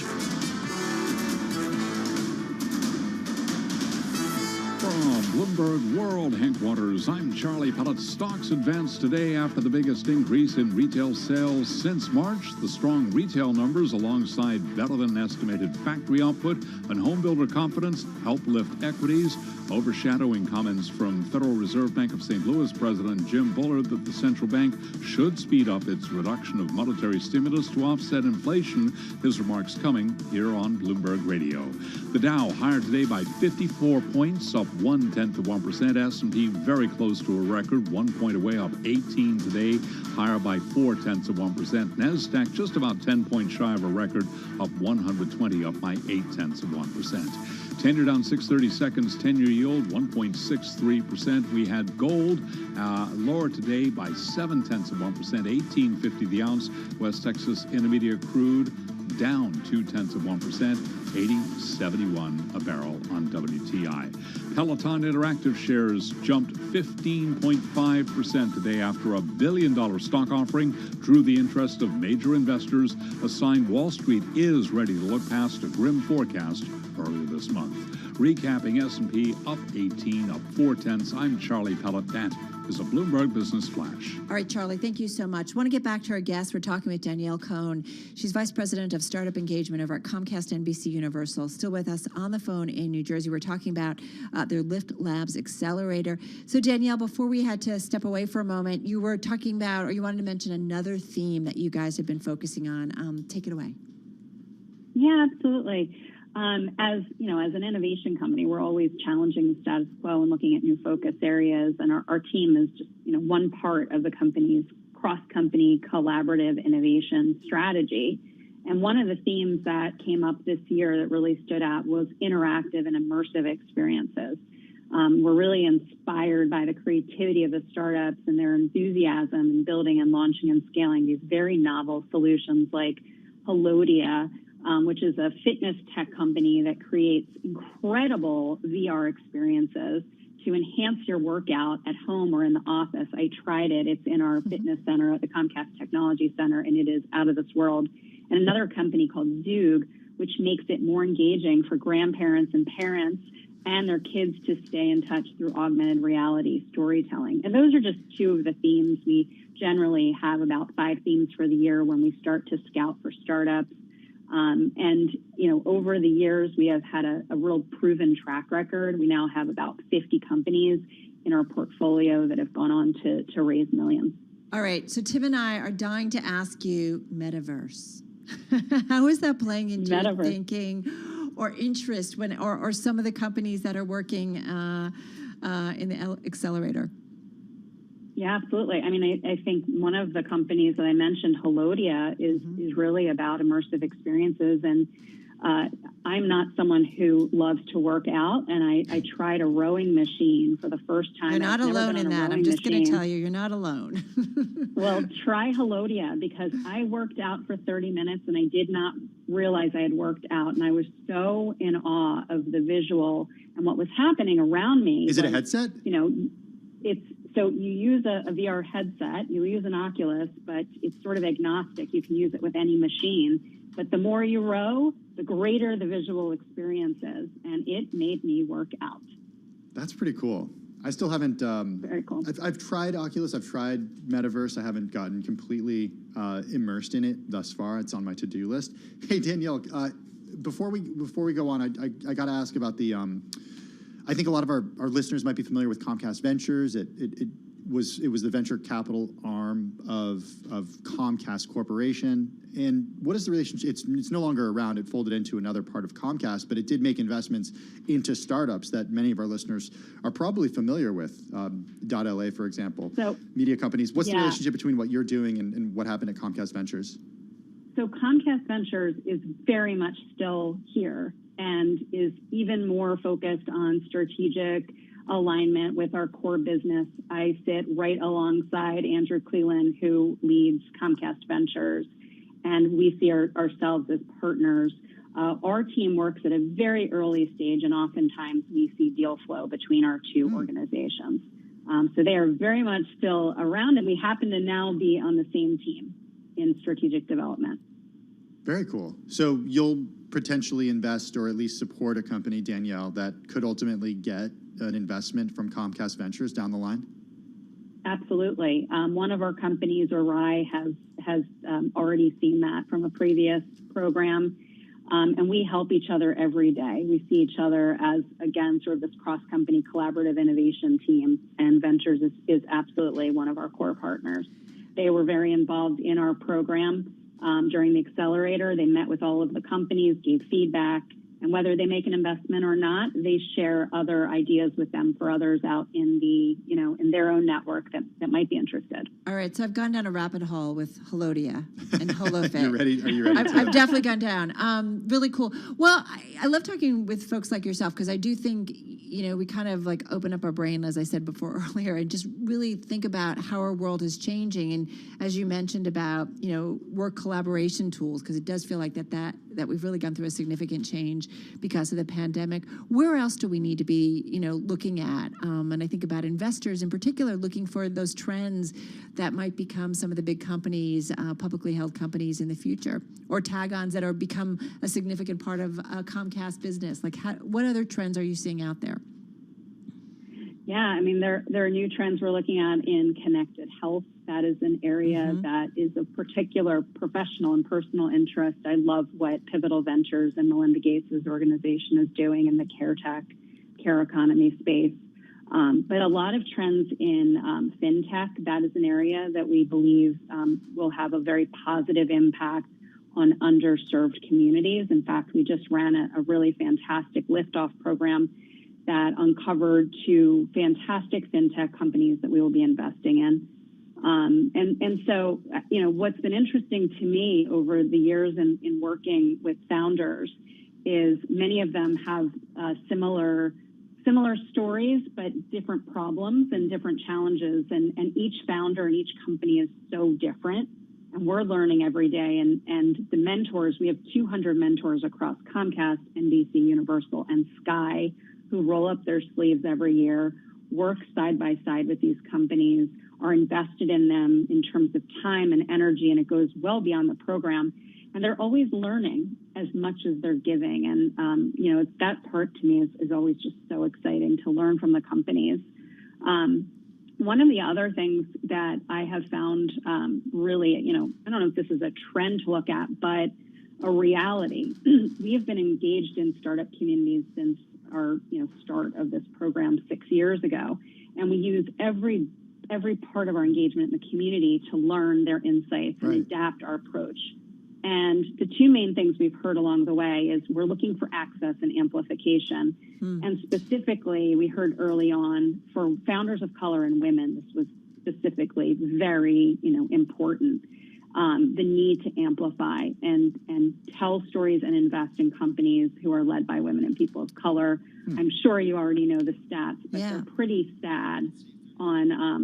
I think at this point, the number has now dropped down to 2.3% of all VC funding has gone to women in 2020. Right. That was down from 2.7. And then recent stats show that Black and Latina women combined receive only 0.64% of total investment. So our team does a lot to ensure we are intentional and inclusive, and our programs feel that way. Danielle, 65% of all of our founders have identified themselves in that way. We have to run, but glad to get so much time with you and really appreciate it. Learned a lot. Danielle Cohn, she's VP of Startup Engagement over at Comcast NBC Universal, joining us on the phone from New Jersey. All right, that's going to do it for the Tuesday edition of Bloomberg Business Week. We'll see you tomorrow. Yeah, I'll be here. For Tim Stone, I'm Carol Massar.